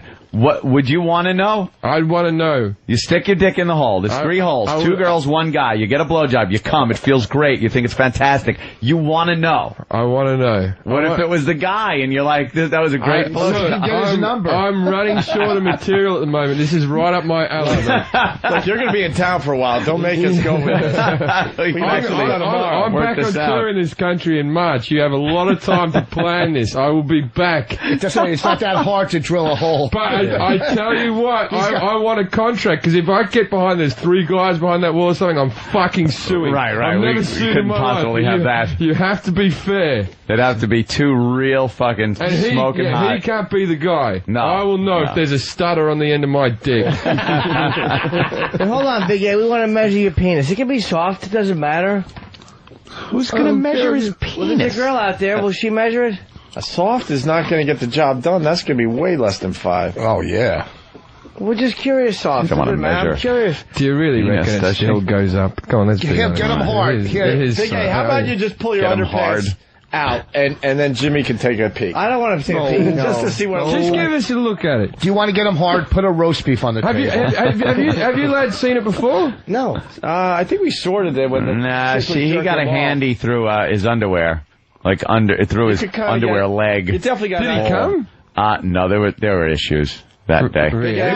Do you mind if I retell the story? Big A doesn't like this, but no, he hates the story. We had two prostitutes, Wait, Andrew, what's ladies the of the matter? evening from. Were they nice? Here, turn off the spotlight. If you're in the shadows, maybe he hates you'll feel this more story. Why does he hate this story? Andrew, Two girls from the Bunny Ranch came in. Yes. And we got them to, mess around with Big A. One girl tried to jerk him off, but he never got hard, never came. And then something happened because one of the girls ran out of the studio crying. We actually got a prostitute to run out of the studio crying. What did you do to her, man? What did you do to her? It was just a bad day for Big A, right, Big A? He was nervous. There might have been some black stuff on her hand, and it might have smelled really bad that it got her crying. The underpants, What did you put on her hand? the black stuff from the Black underpants, stuff. like you ever take socks off, and you got your fucking little bit of little sock stuff stuck What, to your lint? clothes? Like a bit of lint. Wait, it was lint? This girl sucks cock for a living, and she was worried about a bit of lint. It must have been worse all than these that. months I thought it was rotting skin, but it was just lint? Well, put it this way. It was Yeah, the black probably stuff is lint like- that had been in a cadaver's asshole. I reckon his cock fucking loses its skin like a snake. It's a tarantula cock. It's just shed. It just sheds. They find it just the skin laying there. You just go, oh, it must be summer. He was a little nervous. He couldn't. I mean, it's hard to perform sexually in front of people. Big A, you're all right with that, right? It's so long ago. I worked very briefly in the porn industry. Very briefly. No, as a presenter on the adult channel in Britain. When I first started doing comedy, they used to have the porn stars doing the presenting in between the things, right? And so I got this job doing the next on the adult channel. We have 4 things and a whatever, right?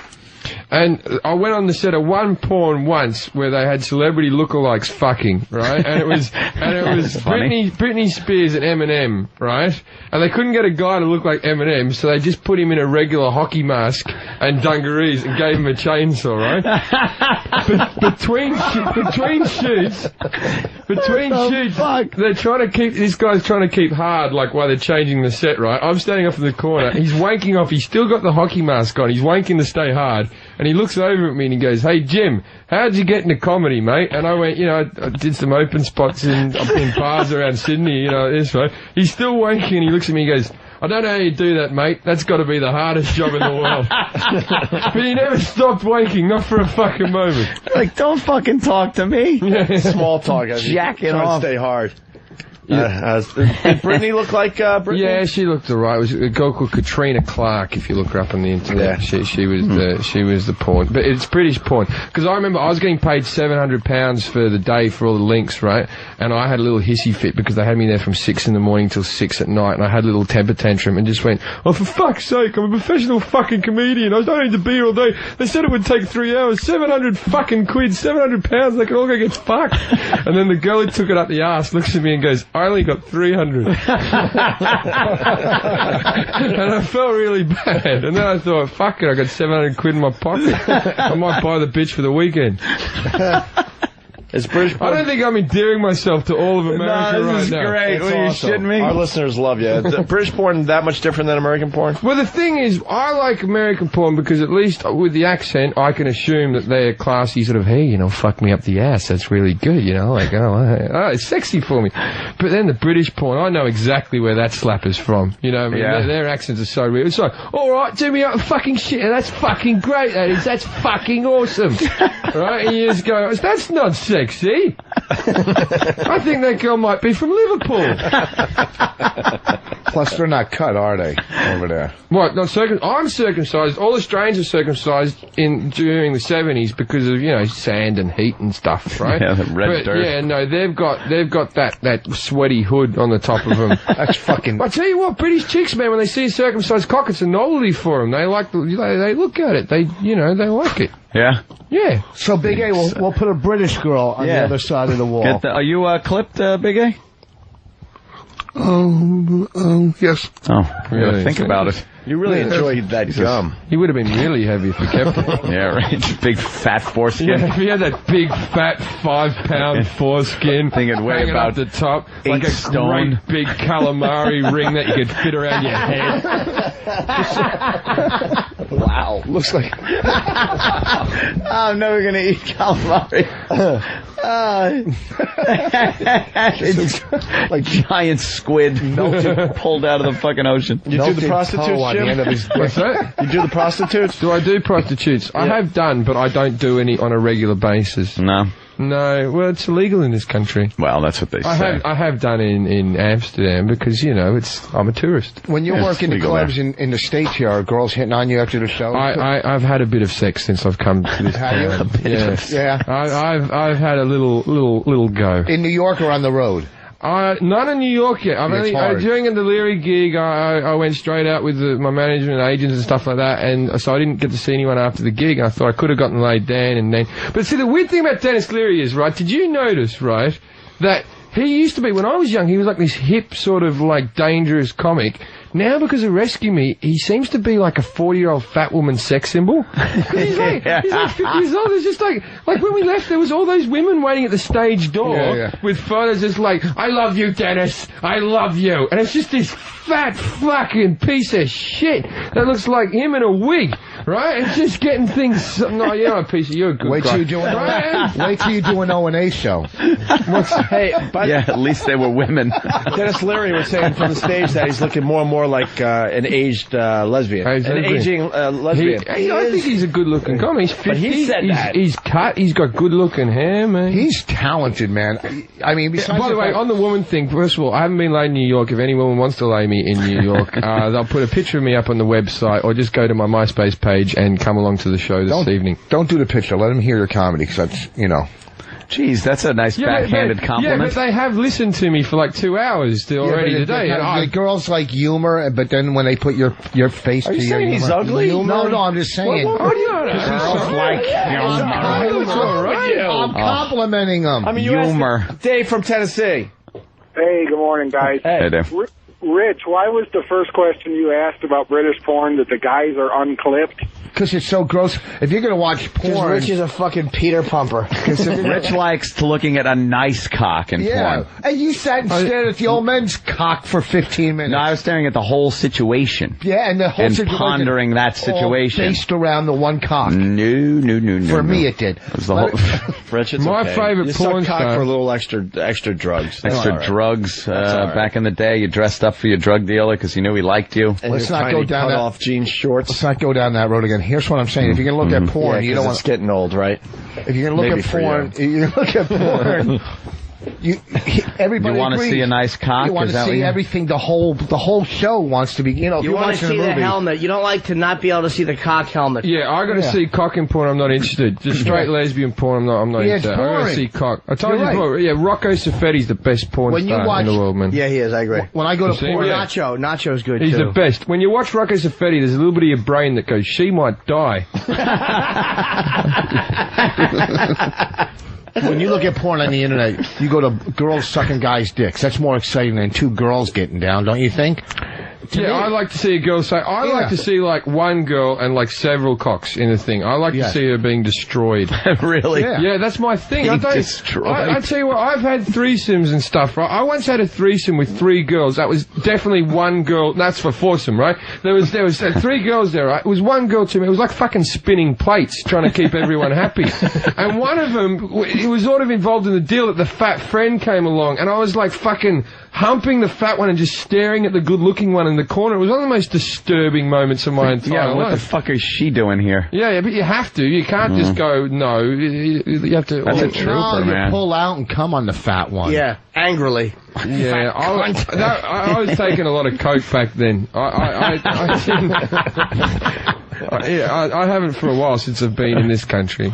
Yes, it's illegal here. Is it? Yeah, well. It is everywhere, I hear. When do you go back? I go back on Monday. I get on the plane, and then so I haven't been taking any drugs in this country. Do you like perform all over the world, or just? Yeah, I do. I mostly do Britain and Europe, but I do I've done South Africa, and I've done a lot of gigs out in Hong Kong and Tokyo, and most of that's for businesses, company type of things. But I've done those a few times. Do you go to the sex clubs? We were just learning about the sex in club. Bangkok. The sex, I wouldn't fuck a hooker in Bangkok. It's just too dodgy. Like you will catch something, but everything's a sex club there, right? I was going into sex club to sex club to sex club, and eventually I was just like over it. I was saying to the guy who was showing me around, I was just like, I just don't want to go to a sex club anymore, man. Just a normal bar. That's all I want. Just a normal bar, right? I go into this normal bar, and I'm like, thank fuck for that, man. Like I was sick of this. And then he taps me on the shoulder. And he goes, look up. And I look up. It's a glass ceiling, and it's all these girls in schoolgirl outfits sitting with no underwear, just on the thing. And that was the least sex bar he could take me to, with numbers written on their asses, so you could choose which one. In Africa, when you were in Africa, like South Africa, where Sun City or no, I did Cape Town. Sun City. Jesus ain't gonna Christ. play Sun City. Are you out of your fucking mind? Isn't that South How Africa? old is he? Isn't that South Africa? Isn't that a resort? South Africa. There is no fucking Sun City. Oh. There's no big fucking Sun City anymore like that. That was... Cape Town's a cracking place, Listen, man. fucking history buff. I don't keep up on... I'm just asking fucking questions about the fucking poverty. But you're way off. Hey, did you play Mesopotamia? Fucking... Did you play Mesopotamia? Make sure you get your contract on papyrus. That's right. I'm doing a tour of Persia. Chiseled in stone. You couldn't fuck a girl in Africa. No, There's no way. I started my girlfriend when I was in Africa. I cheated on her with this bird, and fucking the condom busted, and I was so worried. But the cool thing about South Africa, one of the nicer things is they'll do you an AIDS test in like 10 minutes. Right? And because 1 in 4 people there have AIDS... You don't want to know that quick. Why are you waiting there? Why are you waiting there for your AIDS test? I'll bring someone with AIDS to come down and sit with you and go, it's not that bad. That's what they do. Just when it comes through, they go, look at me, I'm alright. Not bad. You heard of Magic Johnson? He's alright. When's Magic Johnson going to start looking like he's got AIDS? How long is that going to take? Like, Never. he looks so healthy, I'm starting to think I want AIDS. We send them rubbers to South Africa to help the AIDS, and they take them and staple them on paper and pass them out. Yeah, it's just a joke, though. We're just having a bit of a laugh. There's just no knowledge. I'd be a fucking king there. I tell you what, there is a bad thing in South Africa with some of the less educated areas where they think if you fuck a virgin, that takes the AIDS away from you. So there's a big rape thing with young girls and everything. And I'm not going to joke about that because that's pretty fucking... Well, they're an advanced culture. They're very good people. Have you ever performed at Brokerage in Long Island? Because I'll be there this weekend. I've never been to Long Island. Segue. Jesus, dude. What are you doing? You? Nice segue. Yeah. Your mum. That's what she said. All right, we're gonna do line of the day and get out of here. I have to tinkle. What's line of the day? What's line of the day? Is that some famous person who said something? No, it was. See, we are very competitive on this program, and am I up for an award? Every day you could be, very well be. Yes. So every day, the little quips, little lines that we've all thrown out willy-nilly during the day are reviewed by our crack staff, and there are a couple of runner-ups, 4 today. And 1 winner, which is dubbed Line of the Day, which, according to our crew, is the funniest knee-slapping, hardy har thing that was said all day. All right. A very competitive program. I just want to say something really funny now. I could still win. You can't get it under the wire. Sometimes some people say something funny. And this is a trick that people have been using. After the runner-ups, someone will throw something funny out and go, that was Line of the Day. It doesn't work that way, fella. And it's brought to you by BowDogFantasy.net. Free live scoring stats, bios, and news that will help you win big this season in fantasy football. All at BowDogFantasy.net. Here's a runner-up line of the day. He would have been really heavy if he kept it. Yeah, right. Big fat foreskin. Yeah, if he had that big fat 5-pound foreskin thing would weigh about up the top, 8 like a stone. great big calamari ring that you could fit around your head.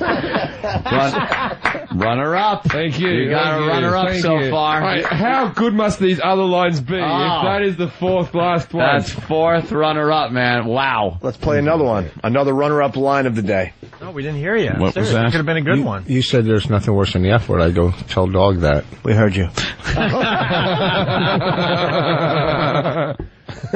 Not quite a line of the day, an insult. That was more of a zing. Yeah, it was a zing.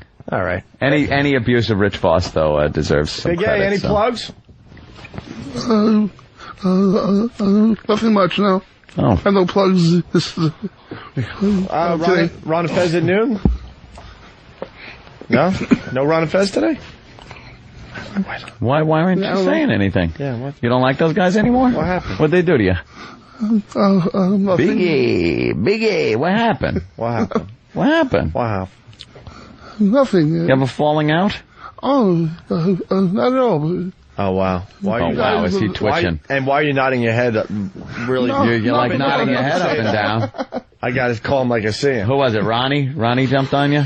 No. Why are you giving us a thumbs up on that? I just say that. Holy shit. Ronnie, what did he do to you? He threw you out of the studio? He doesn't want you in? Never. He was mean to you? Oh, he was mean to you. All right. Why are you writing notes now? You can just say it. Jesus, Ronnie was being mean. Okay. What happened? Nothing. What the hell is... You what? You want to start getting paid? Now you're just making things up. If you're making things up on paper. I know, but the other stuff is Well, don't you pay him? If you're, you feel if you're working for them, in some capacity, you want some cash. I understand. All right, here's another runner-up line of the day. You got a horn from a locomotive in the guy's closet. Yeah. And, where'd hit it? Right now a train's hitting a car. and the engineer's pulling on the horn. They go, what the hell? It just sounds like an alarm clock.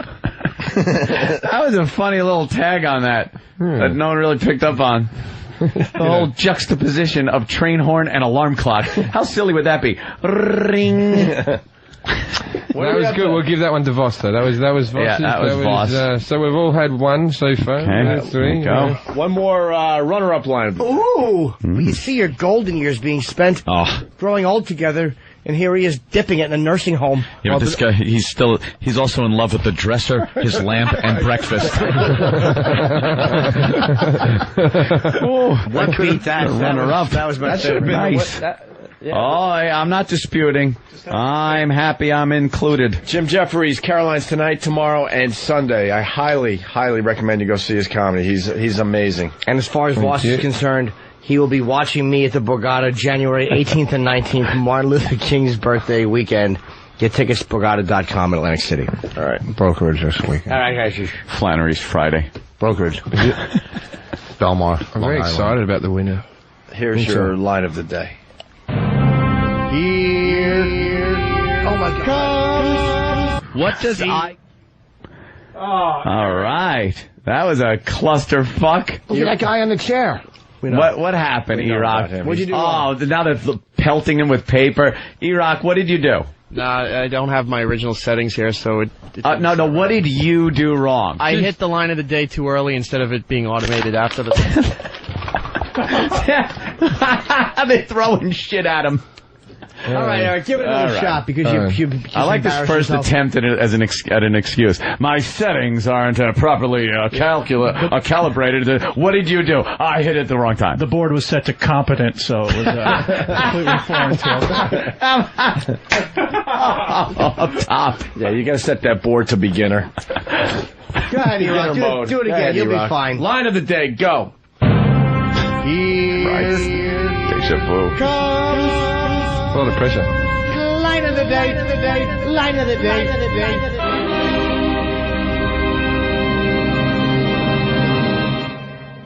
What does IQ stand for? Intellectual quotation. Holy Jesus.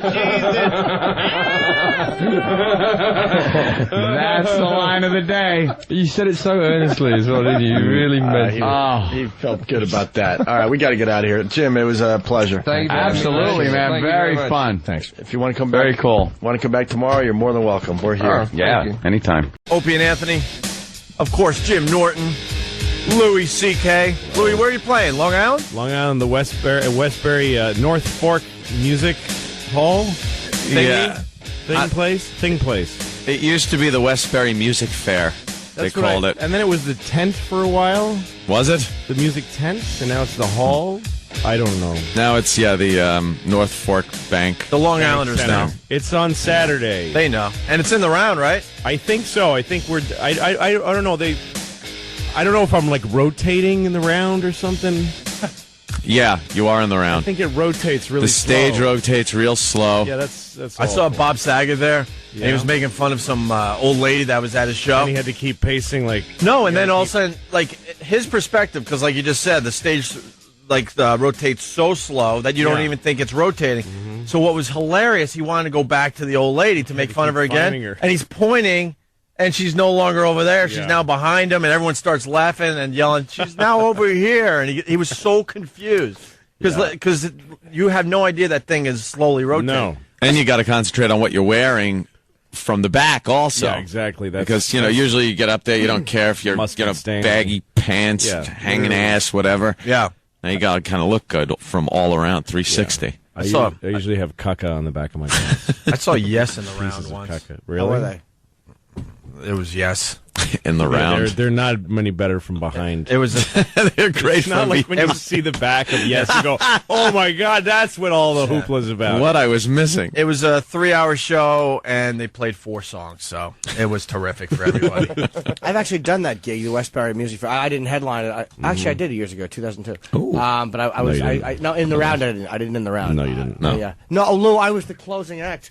But I did it in the round with Jay Black and the Americans, who has the record for the most sellouts in the Westbury Music Fair. A little bit of trivia. Hey, I like that trivia. And he's filthy. He drops the C-bomb. Really? Oh, he's a dirtbag when he talks. He's a hoot. Really? Yeah, he's great. What's he Jay sing? and the Americans? What's the big song he sings? Only in America. You mean that? He's saying... It begins with a C. There's a song with a big C. Cherokee No. No. I don't know. What is that song? It's like a one-hit wonder. No, he had a couple of big ones. No, he didn't. Jay Black and the Americans? Give me the very best of Jay and the Americans. Give me the song list. Yeah, there's a lot of hits there. Which one? First of all, the very best of Jay and the Americans has 7 songs. So they couldn't scrape up 8 or 9. Nothing against Jay and the Americans, but if you put out the very best of Jay and the Americans, you better damn hope that you have more than 7 songs. How do you wait? 7 only in America. This magic moment. I know that one. A bit closer. That one. Yeah, that's like a TV Ultra commercial. Bright That's a big hit. toothpaste or something. Wait, that was actually his song? That's his song, yeah. Wait, give me a taste of That's that. Arid Extra Dry. You can't. We got all sorts of issues today. Okay. You know, I met the guy who wrote By Menon. Oh, no, really? I did. And seriously. Is the whole song just by Menon, or is there more to it? Yeah, that's it. That's and he makes a fortune on 3 notes. By Menon. He actually wrote it as B.I. That's right. No, I asked him about it. He said that the Menon gave him a shot at it. They said, "Well, give us some." So he gave him like 20 things. By Menon and by Menon. Like, by Menon. It was every combination of 3 notes. Yeah. And they picked number 15 or whatever, and it bought him. He has a house and all kinds of stuff from it. Wow. We also got to say hi to Jim Jefferies, who played Caroline's last night here in New York. Hello. How'd it go, Jim? It was all right. Yeah, that wasn't bad. Yeah. Yeah, people laughed. That's the job, isn't it? That's all you can ever ask for. Yeah. I love it how you drop the C-bomb. What is it, dropping all these swear words? Is this an American term now to say you drop the F-bomb? Well, the bomb. I hate because I hate so much saying, he said the C word. I hate the C word. And that's what one of us curses. Yeah. So, man, you dropped an F-bomb, like just, in the wrong time. We're very militaristic, a country, and we love dropping bombs and stuff. Yeah. So even curses can be dropped like a bomb and hopefully injure people. Let me get this correct. Is Louis C.K. so big now that he has people standing behind him at a gig? Is this what we're talking about? Yes. Is that what happens? Like, is that what you mean when you're in the round? No, like, in the round means that, that there's seats all around you and the stage rotates. I've never done it before. Retards thought of this. Like, what is that a good... That's a stupid idea, right? I'm not sure which retard thought of it. Yeah, but it was a retard. I don't think they really had comics in mind when they did that. It was like for a band. Oh, so it's a big place. It's not like an 80-seater. Right? No! Oh, God, that would be funny. Intimate club in the round. You're standing on a sit and spin. Yeah, you're just like one of those things they put mannequins on. A busboy spins you around. Yeah, like a Disney exhibit. Like standing on a 78th. Yeah. Like in the middle of a Chinese restaurant so you can get to the food. Yeah. No, that place was pretty much made for bands, and they would set up so you could see everybody in the band. But, yeah, comics, it's a little weird. I don't it like works, the but idea of it. I was at the movies the other night, and I see a trailer come on. Oh, yeah. And I'm just sitting there, and I just had to burst out. It's Louie! Yeah. Yes, you were huge. I'm in a trailer. I'm like 18 feet tall. You were huge on the screen. I'm just like, it's Louie. You know what's great is that my dad and my mother both had the same experience because they didn't even know I was. That's how little I could call them. That's how bad a son I am. My dad was like, he's just going to see a movie, and he sees his son making a goofy stop the music for the joke. Right? Yes, you did. I know. Like No, it's that too. The music's like, darn it. And then my joke, and then that's really He's that guy in the trailer. Really cheesy. What movie? It's a movie with Martin Lawrence. It's called Welcome Home, Roscoe Jenkins. Right. And he plays it's coming out in February, I guess, and he plays this. I got this call from my agent once last year during the summer saying they want you to audition for this Martin Lawrence movie. And I said, no, I don't audition for stuff because I never get it. I stink. Not with that attitude. Yeah. And so they because it's not just you got to go park in some place and get a validation and walk in the hot sun across it. So there's a lot more than just standing there and auditioning. Yeah, and then you get in there and they're like, we're so glad you're here. We're fans of your stand-up. And then you open your mouth and they go, what? Why did you come here? You're awful. So it's an awful thing to go through. It's terrible. So I don't do it anymore. So then one day they go, this Martin Lawrence movie really wants to see you. So I said, all right, make an appointment. And they made the appointment. And then I remember it was like 3 o'clock on a Wednesday. And so it got to be 2:30. And I'm like, I'm not going. I didn't go. And Jesus Christ. So they How did you get so popular? You're a go-getter, Lou. Yeah, so they call me and they go, they're offended because they actually really made a space for you. All right, make another appointment. So they made another appointment on the day I was leaving, and I just, again, I got on the flight, and I remember being on the flight going, oh, boo, I forgot.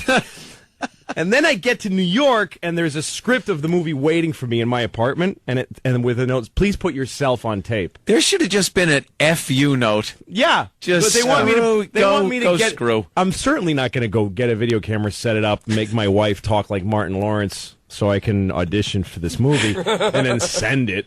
So yeah. I said, yes, I'll put myself on tape, and I never did. And then 2 weeks later, my agent called and said, they're giving you the part. Wow. Wow, that is a great strategy. Yes, it is. It's like, I don't care if I get it. I'm not going to audition. Yeah. You were so relaxed. Yeah. Giving you the reason, I think, and because I've cast movies and TV shows, when you go on tape, when you audition for something, you close the book on yourself. They go, okay, because every audition kind of sucks. Mm-hmm. No matter how good somebody is, when you audition, it's disappointing. Like even if it's like, oh, let's get Robert De Niro, and then if he auditioned, which he doesn't, obviously, you go, it wasn't what I saw. But could when you there's be somebody, more De Niro? Yeah, exactly. But when somebody's out there and they won't audition, you're like, but he might be the guy. He might be the guy. And so they didn't find anybody. You'd rather good. Have the element of doubt working for you. Oh, hey, buddy. That's the first movie I ever got, and I got it that way. And I've done 2 more movies that I got without auditioning. Love it. Same way. Bravo. Same way. Whatever works for you, man. But the line in the stupid thing is he's a TV show host, and I go, you're the new Oprah. You're the male Oprah. You're Ope Bro. It's awful joke. Yes. Did you deliver? I'd love to lay it on the movie, but I made it up. It was an ad lib. You're Ope, bro. Yeah. when I saw your huge face on the screen, I wanted to yell out, "I know this guy!" until the joke. Yeah, exactly. And then, who's that guy? What an idiot! I was like, Louie, you want to sit over here near me? Hey, Ope, bro. We Jimmy's still repeating the line. I don't actually get it. I don't actually get it. Oprah, is that like He's the male Oh, Oprah. yeah, that's like a bra. Bro, which is like a black gentleman refer Yo, to each other. my bro. The word a long time bra ago. doesn't mean a effeminate black word, does it? No, but it's just the that joke sucks. No, it doesn't. No, it doesn't. It doesn't need the feminine side. Why don't we listen to the joke? All right. Okay. Showtime. Yeah. America's the music. favorite talk show host is married television sweetheart. You're the male Oprah. Bro. But before there it is. The worst part is No, I'm wrong. That's an excellent I know, joke. it's really good. The worst part is that the guy, the director, kept telling me to laugh at the joke. That's you laughing? He goes, Okay. you got it. You have to really, you're being funny and you're making a joke. Everything I do in the movie where I'm saying anything that's funny, which is never, he says, you have to laugh really hard because you're being funny. Did you have to wear the I'm laughing. I'm LOLing Who directed all this? of my jokes. Who directed I'm this? one of those jackasses that writes a joke and then says LOL to himself. Yeah. Did you have to wear the Bluetooth Director- through the whole movie? Yes, I did. I'm wearing a Bluetooth. I see that. I see it thing. still. There he is. You meant to be like a manager type of guy or something. Yeah, that's exactly it. Let me hear it again. you're the male Oprah. Bro. But before they start their new family, he's taking her back home to meet his. That's it. That was a good laugh, though. It was it was a funny Who's joke. the director? It He was sounds easy like he to wrote laugh us at. comedy. Malcolm Lee, Spike Lee's cousin. Cool, because he's right, though. That is the way to do it. Is you should always laugh after you say something funny. Yes, always. Good thing Spike didn't think that way. Yeah. Malcolm X, he would have said, go, "Hurr," after you say anything tough. You've been hoodwinked.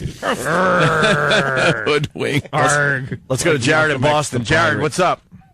Hey. Hey. What's up, Jared? Boo. Oh, give him the Jimmy Boo. No, not the Jimmy Boo. My chick does that to me when I tell a bad joke in the relationship. We'll actually be laying around. I'll say something awful, and if it's really bad, she'll go, "Thanks, Uncle Jim," or she'll just go, or she'll just go, "Boo." She boos me in our personal life. Hey, we got a taser story. Reminding her that you're permanently older than her, that's got to be more hurtful, though. No, please. That she'll never catch up to you. How young is your bird? How young is she? Well, she is. I'm 39 and she's 29. Yeah, that's all right. Or she will be actually. That's all right. She will be in 10 She will years. be. Right. Yeah. Hey, I want to get to this story. It's a taser story. We love these. Oh. And in this case, the guy was tased to death. Wow, it killed him? This isn't going to help our taser pajama party we're trying to get together. Trying to get like a lingerie party with girls, obviously. Come in with girls to come in here, and then we want to tase them. As they're wearing little tiny little and they'll be wearing like the sexiest things, little boy shorts and stuff. And we just want to like hit them with stun guns. Little teddies. Yeah, there's a few videos online. We can't play them today. We're shut down today. The master computer shut down. Are you seriously going to do that? Yeah, we really want to do this. Oh my god! Is that legal? Are you allowed we don't care. Do they have to sign away the We might not even. Yeah, they would sign away their rights to live. Just go to Antigua. Film it in Antigua. Yeah, we just go to another country, and we're probably not even going to broadcast it. We're just going to do it somewhere. If you get tased, does a burn mark appear on your body, or is that just That's only if you really like Find out. leave it and bam. So okay. if you just tap them, boof. They'll just fall down and scream I've been thinking and writhe around in their little hole. panties. Louie, there's videos out there. Go to YouTube. There's a girl singing Sweet Home Alabama in tiny little boy shorts and a little tank top, and she gets tased. So it is something that is happening out there. So you nicked this idea. Yeah, we want. Yes, good for you. It's a good idea. Well, that was like a 10-second video. We want a whole party, man. With all sorts of pajama party games. Pretty good. And we're gonna tase the girl. I was thinking about you should play Twister while you're tasing. And by the way, we had plenty of girls calling as soon as we brought up this. Of course you did. This idea. All right, here we go. Crazy Polish guy in Canadian airport gets tasered to death. Oh, awesome. This one died. The video begins with a man who appears agitated. By now, 40-year-old Robert Zikansky has been in the secure area of Vancouver International for almost 10 hours. Passengers are trying to talk to him in English, but he doesn't seem to understand. With the woman on this side of a glass wall and he on the other, Zikansky can be seen picking up a computer and throwing it. In fact, he threw the computer and a chair in front of 2 YVR security guards, who make no attempt to restrain him. The RCMP won't arrive for another 1 minute 45 seconds. Security guards didn't try to restrain him? No, they let it get... Yeah, we're going to find out. I guess. Then the Royal Canadian Police here's the here's the clip of the hot girl singing Sweet Home Alabama, just in case you didn't believe me. Where should you face it? Face it. Face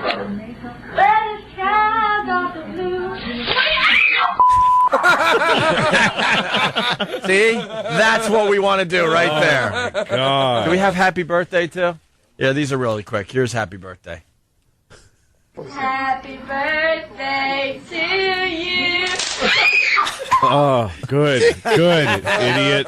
Is that great? Can't you visualize it? This studio filled with hot girls in pajamas. Visualize it, yeah. Of course, you want to be here, right? I'm going to be here. And because the holiday's right around the corner, we got this touch one. myself to it tonight before it even happens.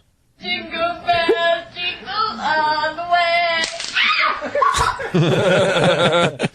Oh, my God. All right, here's more. Hold on, Lou, do you think Fred Claus looks funny?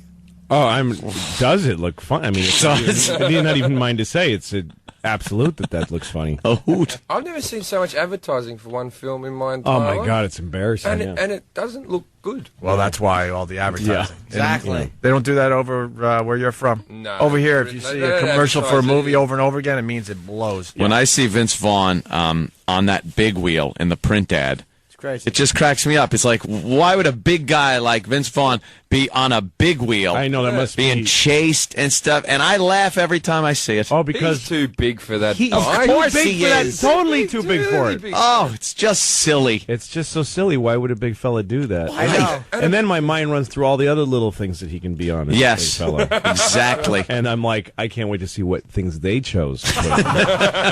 So I'm going to go. You can go to the tape whatever you want, man. You're old, bro. Yeah, wonderful. Oh, bro. Yuck. Here's more from the crazy Polish guy. You gotta laugh. Oh, yeah, sorry. You're old, bro.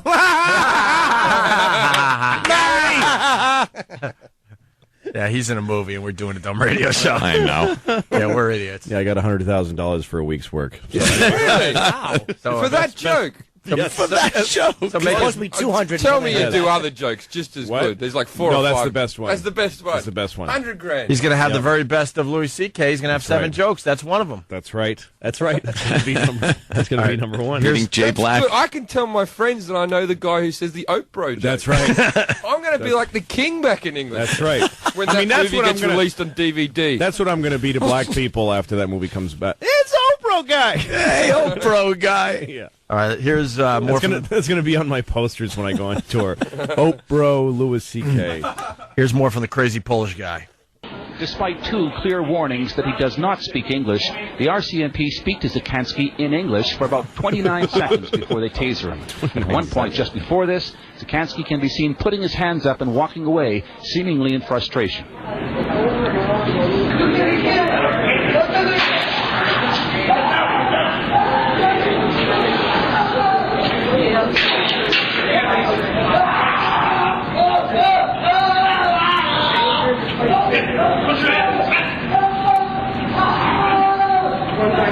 You can hear someone yell, "Hit him again, hit him again." Harder, harder. Hit the Pollock, hit the Pollock. Harder, harder. Hit the Pollock, hit the Pollock. I thought that was going to be funny. It really was just a man dying. Yeah. There's really no humor there. Well, he didn't die like Jerry Lewis or something. No, I don't.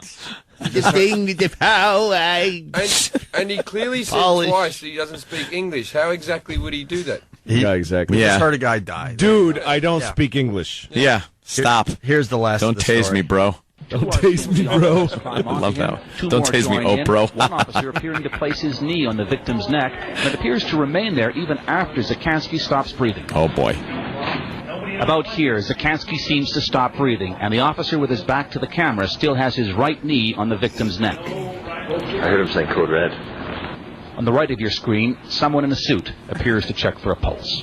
An autopsy would later reveal Zakansky had no drugs or alcohol in his body at the time of death. Damn. But he had a lot of volts of electricity. It was glowing. Might have something to do with it. It seemed like the knee to the neck might have caused some complications there. Yeah. That's the thing that has kept me from doing anything where I would be arrested in that fashion. Yeah. Like if I ever get arrested, I will be very cooperative gentleman. I'll put my hands behind my back, whatever it takes. But the resisting thing, that knee to the neck. There's a whole bunch of standard procedures that can kill you. Yeah, exactly. And they're fine with it. Like totally. you will just be dead, and they'll go on working. Yep. Oh, the cops love killing people. Yeah, well, it's we have a case here in New York. Sweeping statement, I know. Case here in New York where a guy was shot 20 times. He came out of his house. A 911 call came in. Mother said that her son is acting all weird and violent. Could you send the police? And in the background, the son, all you hear him saying is, I got a gun. Come on, bring it. So that's what the 911 operator then conveyed to the police. Yeah. A lot of people don't understand that when you call 911, it doesn't go to the cop car as he's answering. The cop just hears, we have a call, violent man with a weapon. Yeah. It's a very dangerous version of telephone. Right. So they go there. Now a second 911 call comes in. Mm-hmm. And apparently this one, which just turned up today, the mother again calls and somehow says, kind of vaguely, that her son doesn't have a gun. Mm-hmm. But the son keeps saying he's got a gun. How do you vaguely say you don't have a gun? Yeah. Because she was kind of like... my son doesn't have a gun. Yeah, he doesn't have a gun. Well, the 911 operator asked, is he armed? Does he have a gun? And she went,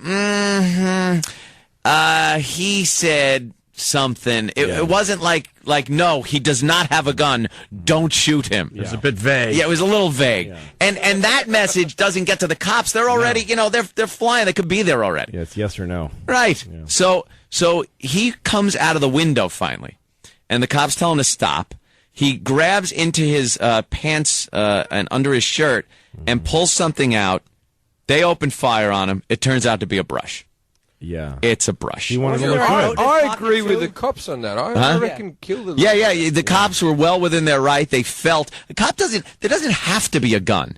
They just have to feel that their life is being threatened to use deadly force. And if he was pulling a brush out, he was just being cheeky, wasn't he? At that moment, he didn't want to... Cheeky. That's one word he was for just being a bit cheeky there. Yes, he was. I think you're right. And implying that he had a gun, so kill the bastard. But I heard Earl on Ron and Fez yesterday commenting on this, and of course Earl was all against the police on this one, saying they shot at him even after he dropped the brush. All I could think of, I wanted to call him, but all I could think of is the cops going, he dropped a brush, which means he's still got a gun. And just opened up on him. He reached into his pants and pulled out a black hand. So he needed to be shot. Pretty much. Some people are saying that. They look like their hands look like guns. Yeah. Oh my God. We really got to take a break. Yeah, we got really late. We got Jim Jefferies in studio, Louie C.K.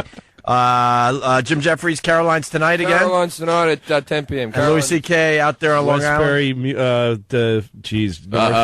North Fork Bank Center, place where I will talk and you listen. When? Westbury. Money. Saturday night, 17th. All right, we'll be back. Opie and Anthony.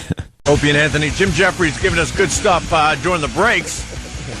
Funny in the breaks. Rubbish not there. No, awesome in the breaks. No, we're going to go right back to that in a second, but I got to play tomorrow's sound so people are into the game for tomorrow, okay? This is what you're listening for between 7 and 7:30 if you want to win $1,000 tomorrow. Hi, I'm Kenny, and I love the taffy.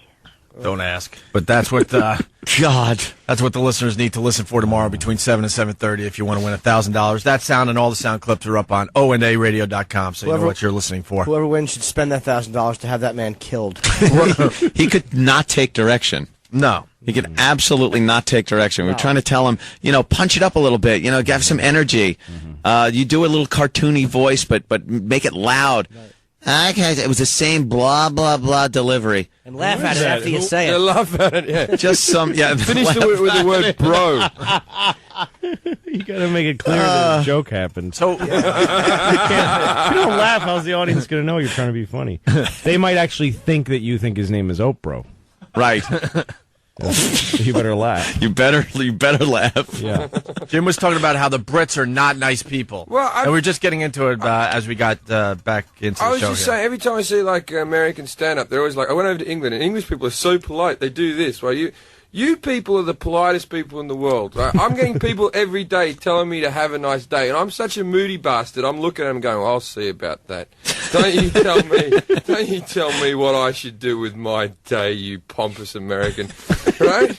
But the Brits are the rudest. Like, if you people think they're all polite and tit-bit tally-ho and walking around with bowler hats and, like, going, excuse me, and all that type of stuff, I can't say exactly what they say, but go to a football match and have your son's head kicked in front of you because he didn't know what the offside rule meant, right?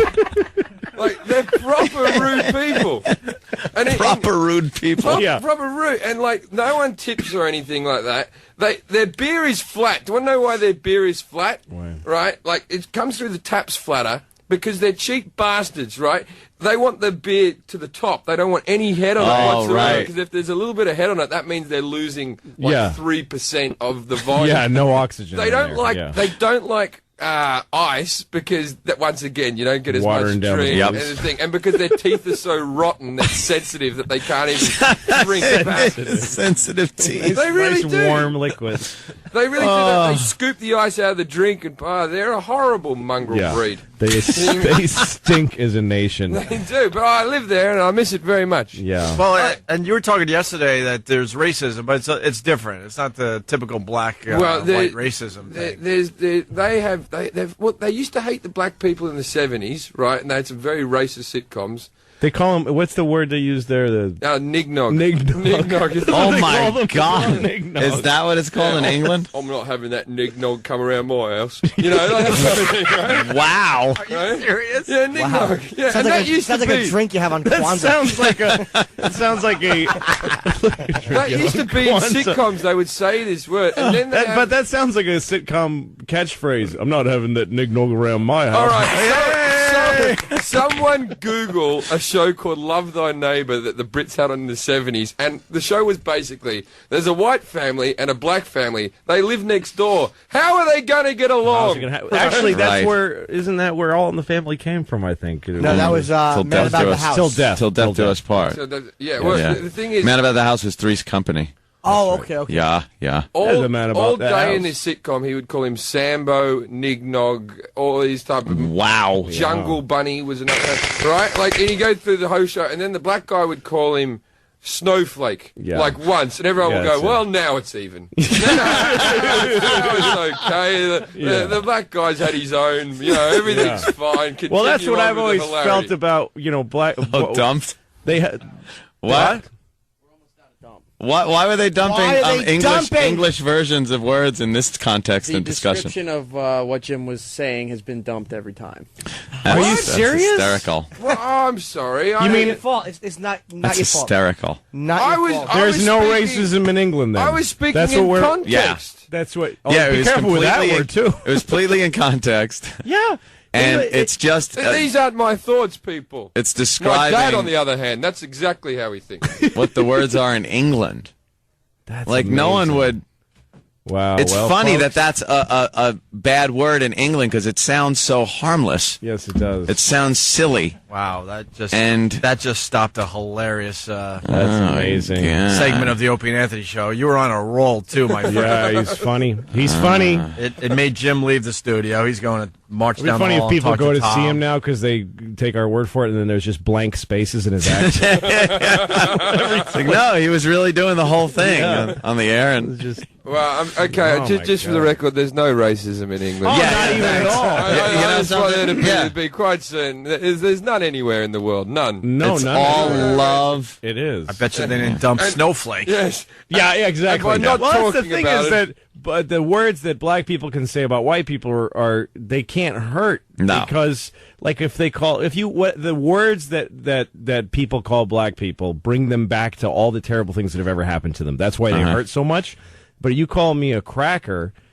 It brings me back, I'm like, oh yeah, well, I owned a lot of land and people. And, where does the word cracker come from? Where does that come from? It's something that you call somebody. It means crack of the whip. So it's like it doesn't really make it's not like you're taking a person down like cracker. Yeah, well, yes, a white suit, some lemonade. Where does honky come mint from? julep? Mint julep. What about honky? Is honky what is that one? I don't know how honky. It's just a dumb word. Some people say it's because of the way that white Americans talk.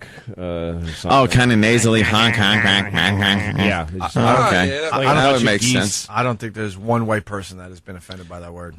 Not a one. My daughter cried. When she was called a honky? Somebody called her a honky in school. Because they were trying to... serious? No, of course not. I thought that's an awesome story. That would have been a great story. She was carrying a book and wearing sunglasses, and there was a bunch of black people calling her honky. And as the National Guard was leading her into a right, segregated school. Yes, exactly. What happened, Jimmy? I just saw Tom in the hall. He's like, I talked to him. I don't think it should have been dumped. I don't think that was Tom. Oh, well, F and A. Am I in trouble now? No, you're not. No. The guy is, look, I know he's bloody trying honky. The guy turned You have to leave the country, though. You know how frustrating that is? That was probably the funniest segment of the entire show, and Yeah. a lot of people didn't get to hear it because we got a panicky Pete on the button. Yeah. He's a little worried, but the racial Line stuff, of the dude, day will relax be with the racial silence. So stuff. can we say the word? I would hope so, yeah. Which- So, Tom said it's okay? He just said it shouldn't be. He said I talked to him. I'm like, Tom, the guy wrecked this didn't segment. talk I to know him. he's trying to do his job, but he wrecked this segment. Yeah. Jim. I mean, it happens. Jim Jeffries, don't overdo it, but maybe you could you could go back there. Nignog's still a bad word. Is that one going Well, to be? that's what English people call black people... Nignog. It's not even an American word. No. I'm not saying I agree with Those awful racist people. Yes. I really wish they wouldn't use this word. My point is, they used never. to in the 70s. They used to have a problem with black people, and then in the 80s, it became they had problems with the Indians and the Pakistanis was the big problem that they had, and they united about that. And then it was like after September the 11th, they had problems with Arab people, and now it's since the EU has opened up, they hate the Polish people because the Polish people will do a kitchen for you for half the price, and the British really? are the laziest workers in the world, and everything's overcharged. I had some renovations done in my house. Of course I got Polish people in. I wouldn't make an English person make me anything. They couldn't build anything. They're drinking like 10 cups of tea a day, the lazy pricks. They really are. Like the average English person they work out drinks 4 cups of tea a day. Right now I live there. I'm part of their population. I don't drink any, so that means some bastard's having 8. Right? A day, every day. Yeah. It stopped us in our tracks here, though. So this sitcom, let's get back to that because that's interesting. All The right. sitcom was called what? Love Thy Neighbour. Love Thy Neighbour. And it still airs on Australian TV because don't even get me started on Australian racism. That's, So they're, that's another. they're in 70s racist. But it's funny to hear racism from other countries. Like, That's why this is interesting. Yeah. They're like, we call them kangaroo lovers. It's like, why? There's nothing here. But Yeah. somebody's being bothered by it. But So not here. and this sitcom was a black family Next door to a white white family and how they're going to get It's along. called Love Thy- They had another one called Mind Your English, which was like a guy who was an English teacher who taught English to foreigners, and there was every different type of nationality, and there was some great stereotypes in that sitcom. Oh, that must be it right there. If you're an Indian bloke, your head had to wobble in that sitcom. There was no other option. You know what I mean? It was that type of thing. Yeah. See, there's is that Love Thy Neighbor. and the Jeffersons Yeah. living next door to each other because I think that was- Wheezy always yeah. got along with Edith. Yeah. 2 shows you really can't make nowadays. No, you, Well, Some of the no. greatest sitcoms ever. what Can't about even Charles make in them. charge? Good luck getting that one through. Yeah. I know. We're going through the subject matter young they girl, touched on. Eggert or whatever. What's her name? Nicole Eggert. Nicole Eggert. She was a good thing, wasn't she? What's happened Yeah. to her? Is she still kicking about? Nah, she kind of got old. Yeah, she screwed herself up. She got like implants and I don't remember who she you was. got those like soft. She was like the porno or something. 16-year-old on Charles in Yeah. Charge, and then Oh. she became a Baywatch babe. But I liked her Oh. more when she was on Charles. Charles in charge. Yeah, Yeah. before she Because got I all was the jaded. same age as her or something, and I thought Yeah. she was a bit special. See, you understand where I come from because we always talk about who was hot when you were growing up watching television, and these guys are like they're picking like women. like Wonder Woman and this, and I was like, no, I was always into chicks that were my age on television. I had a thing for Punky Brewster when I was 8 as well. Right. I'm serious. I used to think, that age, she's a good thing. You're like, but I was 8 and she was 8. You say I'd like to go and hold hands with her. I was. You know, the little innocent thing. I want to hold hands with Punky Brewster. But Salome Moon, I was 20 at the time. She grew up to be a good sort as well. Oh yeah, now you want to hold her globes. I picked her right. I picked her at 8 that she was going to be a hottie at 20, and Salome Moon. There you go. Yeah, good sort. Paid off. Big titties on the Salome Moon. Well, that one. What are we going to dump the word? Can you believe they don't even like that word?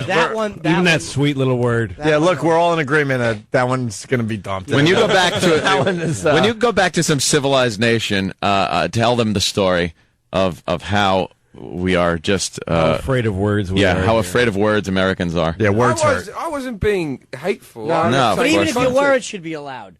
It should be. It's not illegal to be hateful, even though you aren't being hateful. Yeah. We're the only country to drop a bomb. Can we lighten up?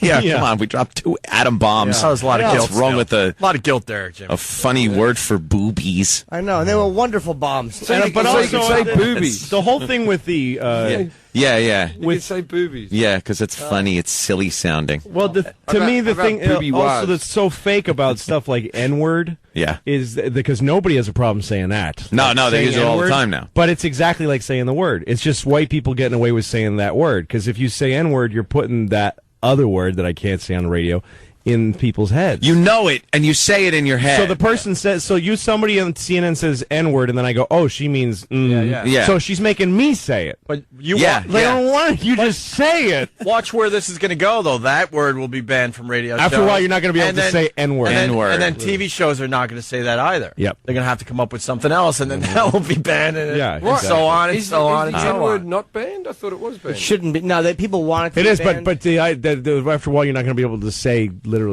Well, but it is funny. Like when you watch same N-word. Well, like what's his name? Mark Cohen. Remember him, comedian? He told me he was watching Blazing Saddles on TV, and they cut out the fart scene. Oh yeah. And they cut out every bad word. Down like even ass. It's the whole movie. And but the N-word flying out of people's mouths. Really? Yeah. I mean, it's all over Blazing Saddles. But it's like if the idea is not to offend people, you took out the farts and you left in the N-word. Doesn't make too much sense. No. Hey, getting back to the Brits, we got a great story about a British guy. Listen to this. 38-year-old David Russell. The court heard he almost killed himself because he needed the money. He used a gun like this to shoot 7 nails into his chest and forearm. Then he told police he was a victim of street crime and tried to claim thousands of pounds in compensation. They just swung me around, pushed this thing into my chest. In hospital at the time, he told the BBC he'd been assaulted near his home in Gloucester by 3 young black men. Oops. No, but he didn't call them that. No, I'm sure. They were very young black men. They were young nignogs, and they had carpentry tools. Rudimentary carpentry. I don't know why. At hospital. At hospital, while on holiday. Having a cup of tea and driving nails into my chest. The thing is, do you have that over here? Like he's wanting compensation off the government, not off the people. Like if you get right. Do you have that over here where you can just get money off the government if you get hurt? If something bad happens to you, government. No, in England, if something bad happens to you, they give you a few bucks. Yeah, I got $2,000 because I got my head fractured in a comedy club. Walking out, a guy came up behind me and smashed my head into a table. Didn't like the set. I had a good show that day as well. And he smashed my and I got paid more than the gig paid. Yeah, I just rang up the government and said I got a fractured skull. And they go, what happened? I went, someone bashed my head into a table. They went, and then he sent me $2,000. What is that about? How is the British pound worth anything? They're dopes. It's worth twice the dollar. I also had a house break-in. This is a true story, right? Me and another comic called Steve Hughes were sitting at home, and I kid you not, this is what happened.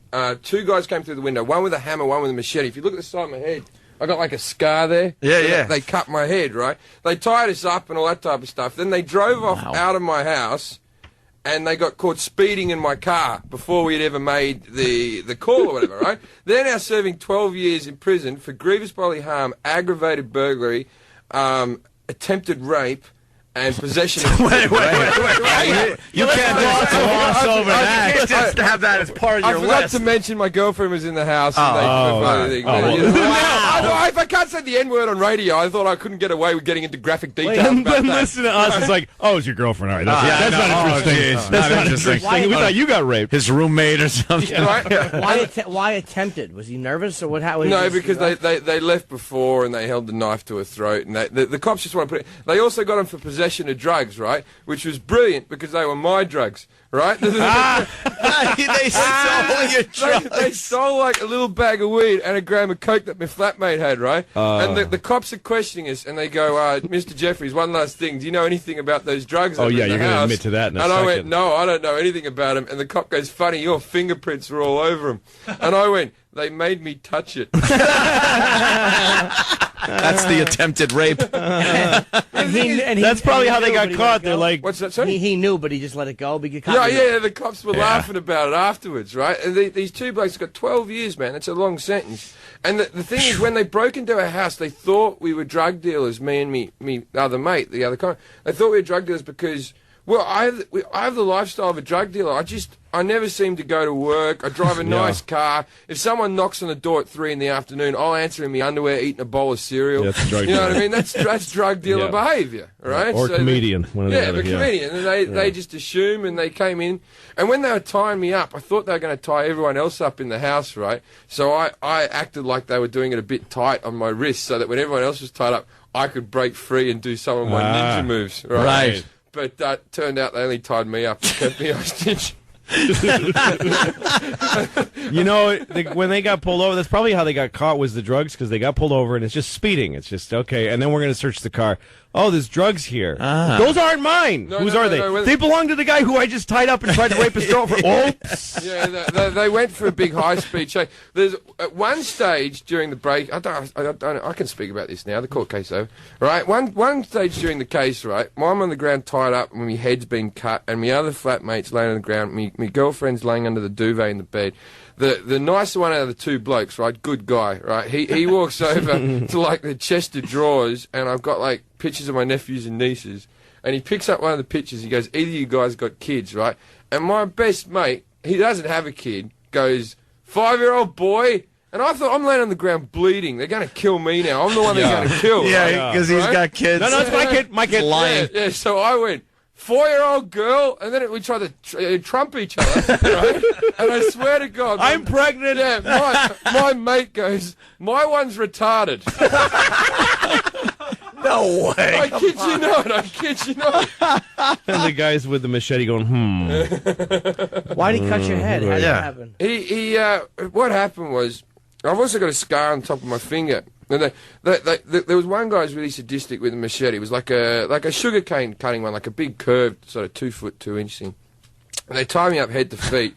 And then my mate sort of made a bit of a sort of a lunge at him, trying to fucking trying to fix.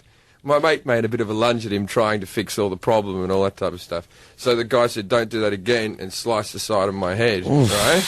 And then blood was pumping out of my head just into like a puddle in front of me, and I'm tied up. And you think you'd be really nervous, but under that much pressure, the human brain just leaves. Like literally, my head was just going, da, da, da, da. Right? I was like, nothing had happened at all. My girlfriend's crying under the thing, and then he tied me up with the power cord from my girlfriend's hair straighteners.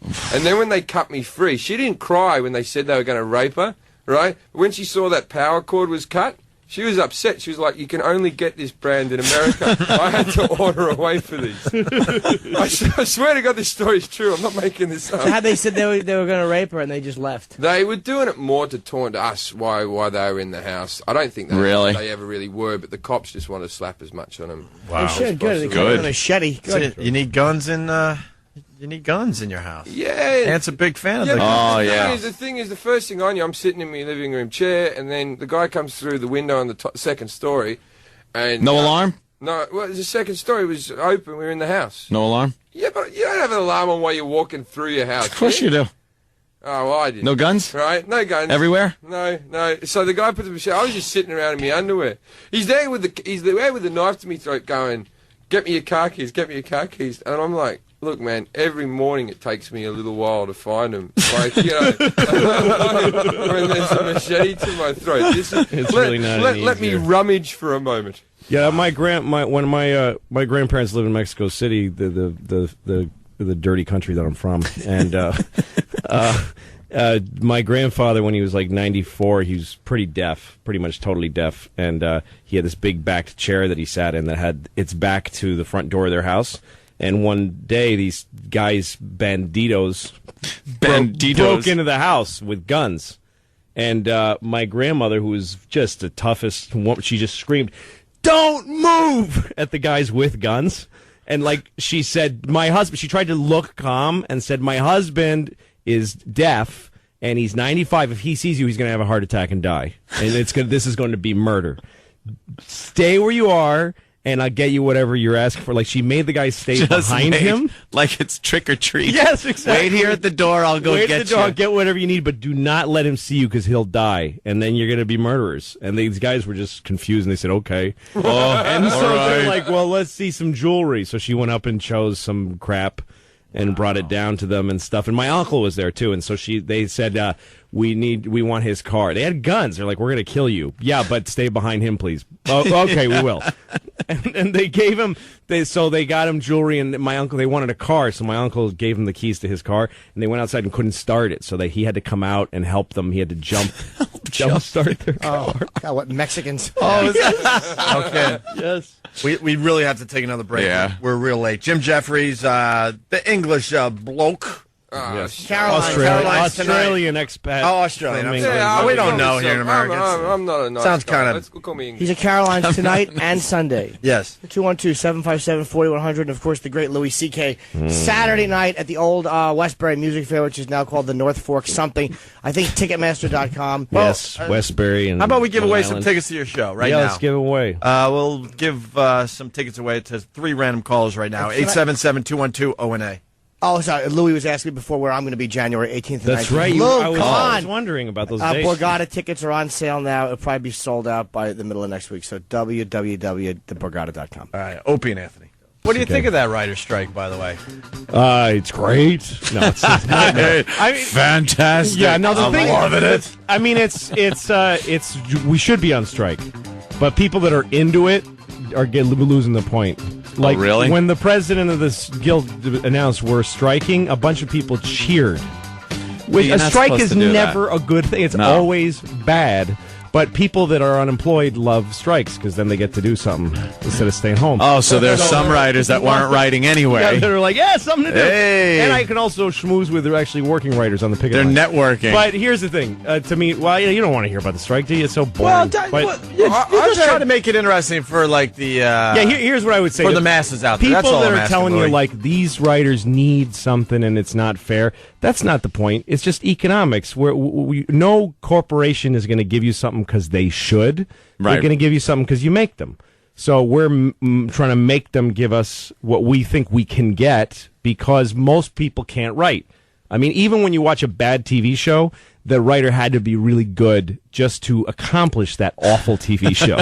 So it's something that not everybody can do, so we're using that leverage to try to get more money, because we haven't had a raise in a while in certain areas. So, but people that get too into it, when you break up with your girlfriend and start calling her a C word all over town, it's hard to get back together with her. So, yeah, people have to be kind of cool. You got to be a little careful, right? There could be some leftover animosity. Yeah. This is hitting the wire today. Family feud afoot for Fox cartoon. Listen to this. Fox is producing fresh episodes of the animated comedy Family Guy without the participation of its striking creator, Seth MacFarlane. Yeah. What? Who does pretty much all of the voices on the show. Not all, but... And he also... And he writes it. If there's anybody who's like the single power behind a show, because he kept it going when it was dead. God. Like, that's a show that got killed, and he crusaded and made it happen. Yeah, that's crazy. How are they going to do that? So what, are they just fired him, or is this because of the writer's strike that he's not going to be there? Yeah, I guess until the strike's over. Yeah, most shows when the writer, because of the strike, they can't make shows, but they're going to continue making Family Guy. Wouldn't he own the rights to it in some way? I don't understand. Well, no, they can. They own it. Fox and here's the explanation. Fox and sibling studio 20th Century Fox TV had the choice of going into reruns or continuing the show without MacFarlane. whose outspoken defiance of his employers have made him a cause célèbre for striking writers. After a large writers' rally outside the Fox lot on Friday, where he was one of the speakers, McFarlane said the studio could proceed without him, though he hoped it would not. And they have decided to do Family Guy without Seth. Yeah, they're doing it because there's no way they're doing this for any reason other than that he spoke at the rally and that he was considered a great speaker, and he's a really active guild member. So they're just targeting him because they're just just showing off. They're scumbags. They Of course can do they are, episodes but- that don't involve his voices, so it would just be like the daughter, the son, and the mum.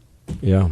And the greasy deaf guy. Well, They'll just get what's his name that did Daffy Duck's voice. I hate to. It'll be funny. Mel Brooks. No, Mel Blanc. Mel Blanc. He'll do all the voice. Go get fake Fred or something. Yeah. I always hated that. Yeah, the fake Fred when it was like, "Hey Barney, what do you say we go to work, Bon?" Yeah. And it's like, wait, that's not What happened Fred. to the real Fred? As a kid, it was horrified Yes, me too. when They get rid when of he Fred died. Flintstone and get another one. Oh, he died. Not Fred. So, that didn't stop them. He was as fat as his cartoon Oh yeah, character. drinking and smoking the Winston cigarettes that Fred and Barney used to shill Yes. as cartoon characters. Yes, I remember. Hey, Winston cigarettes, Fred. Pretty good. Yeah, sitting back behind there. Sure is, Bon. And the cigarettes are always the size of their whole bodies for some reason. Yeah, because cigarettes for giant cartoon pack. are so tiny that it looks weird. So they had giant cigarettes or something. I don't know. That's a good idea. That's probably why. It's a good point. I was wondering. Yeah. Louie's great at explaining things. Yeah. He really is. Like, I would wonder why would they be small. And Well, you if you made a good drew point. Fred Flintstone and put a cigarette in his hand, it's like a tiny little line. Like a Yeah, pebble. you'd never white even line. see it. So somebody just said, make those bigger. How big? How do you this remember big. that, by the way? But sir, that's the size of his whole body. But how do you remember that? Make Now the we're cigarettes bigger, idiot. now we're looking at it on YouTube, and you're absolutely right. Yeah, the cigarettes are It's insanely long. They almost look like they're- cigars. Yeah, like they're villains with Yeah. long Yeah. cigarettes. Yeah, like the penguin. Hey, and other. We don't know how Look at small. that thing. We don't know how It's small they giant. were. They were cavemen. Cavemen thing, cavemen weren't were as tiny. big as people are now. Through evolution, we've That's grown right. taller. Maybe right. in proportion, they are normal-sized cigarettes. That's true. And Barney was like 3'2". That's yeah, right. Jim, but that's true. But the Winston Who was Company- doing the packaging? That's right. And R.J. Reynolds has been on that long, and they remember. Yeah, the caveman days. Yeah. Mm-hmm. I'm glad we sorted that out. Yeah. The other thing about the writer's strike, really fast, Ellen was supposed to do shows in New York Yeah. because she crossed the Yeah, and line. she's not doing it now. And now she's not. She's staying in L.A. Oh, Why do you really? think that is? Because she knows the reception. She should get us. Oh, they already said they're going to People are protest so the mad at her. outside where she's doing her And I don't shows. know. I have mixed feelings about it because I think part of it is again you can't really say f the companies because you're going to need to work with them again. So they just found somebody that's it's her because she's not she has nothing to she's not we're not negotiating with her. She's not keeping our residuals back. Is she wrong, She just though? reported to work. That's all she did. Reported to a job that she wasn't on strike for. Is she wrong to do it, or is she as a producer? It's complicated because Jay Leno is being a hero because his show is run by writers. Her show is up against shows that don't have writers. So, like, Jay goes off the air, so does Dave. Everybody's happy, and same with Jimmy Kimmel. But the shows that she's up against, Oprah, all those other shows, they don't have writers, so they can stay on the air.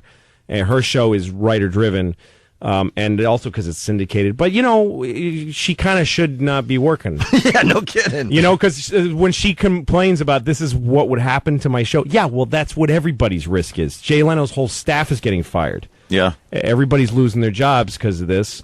It's sacrifice. Wait, they're getting fired? But I don't think it's as simple as that. The thing is that Ellen is not a popular person. She's kind of a rotten, smelly, awful, She sucked when I met her.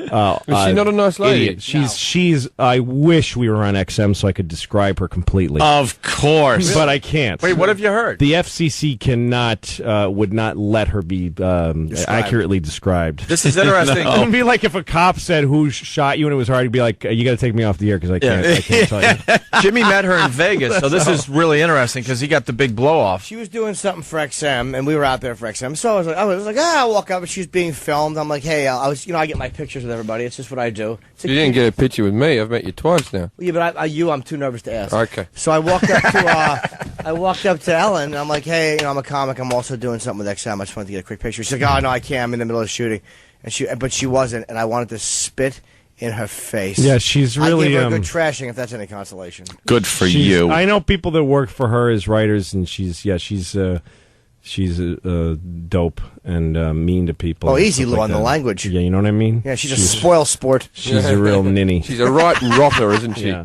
Yeah, she's a right rotter. Yeah, she's yes, most definitely. They went to commercial, I was reading recently, and she yelled at her writers, "Why did you write that for me?" Yeah, she's really got gallons of. Yeah, that had made the press last week. I believe. Was she a good stand-up in a day? Yes, I think she was. Is that okay to say? She was a good Yes. stand-up. Okay. She was fine. She was all right. I know she never made me laugh really, but because she's got that way about her. Being a leather. Well, no, not that one. Yeah, I don't. Who cares about that? But the fact that she has this sort of MO means that people pile it on. Yeah. So it's like, oh, look at her working. She shouldn't be working. And whatever, that story. You know what? I've had a show where I had writers, and often I'd look at them and say, you guys stink, and I hate you. So the stories about how tough she is on the writers, that I take with a grain of salt because Well, I guess this was. there's a natural, you got to crack the whip, and also there's a natural thing where the person who's on camera is taking the hits for bad jokes. But would you do it in front of a live audience? What's that? Would you do it in front of a live audience? Oh, no, I never. think that's what the story was really? about. Yeah, she did a joke and it sucked, and she goes, "Why would you write that for me?" And she was dead serious. Wow, I don't know. While they were in break. Yeah, no, she sucks. You had good writers on Lucky Louie, man. Every one of them. They were funny, man. Yeah. Hey, what do you call lesbians in Australia? Stiff tongues. Do you Stiff really? tongues. Yeah. Wow. Stiff tongues. It's great. Interesting. Yeah. Do they always have? Are their Do tongues we always get in stiff? trouble there? Do we? Yeah, don't say it 8,000 times until we see if it went through. Yeah. Why wouldn't it? What are you shaking your head? Oh, Oh, good. okay. Yeah, you Good. just can't describe, but just say stiff tongues. That's It's just a name. Yeah, not all Australians do. That just me and my brother, really, but we're both Australians. It's plural. It makes it plural. 2 guys. All right, we're just about wrapping up here. Once again, here's the sound you're listening for tomorrow if you want to win $1,000, courtesy of the Opie and Anthony Show. Between 7 and 7:30, we'll play this. Hi, I'm Kenny, and I love the taffy. There you go. That'll be your cue to call to win the $1,000. And then punch him. What's the taffy? It's just a dumb thing There was that happened. some guy that called up. And he stunk. His phone call stunk. He lost he lost a couple teeth because he was chewing on the taffy. And we're like, why would you do that if you knew your teeth were a little loose?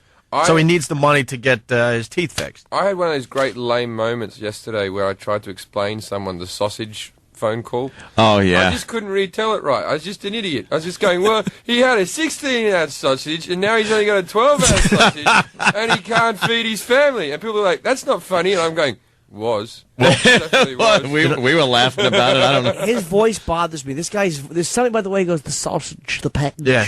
His voice goes, it's like a knife. in my chest. This is what Jim Jefferies is talking about. Let's try to squeeze it in from yesterday. Hello, 12-ounce guy. Oh, this is the guy calling Jimmy Dean because he's really pissed off about the 16-ounce sausage going down to a 12-ounce sausage. For the same price. Same price, and he's leaving this on hold.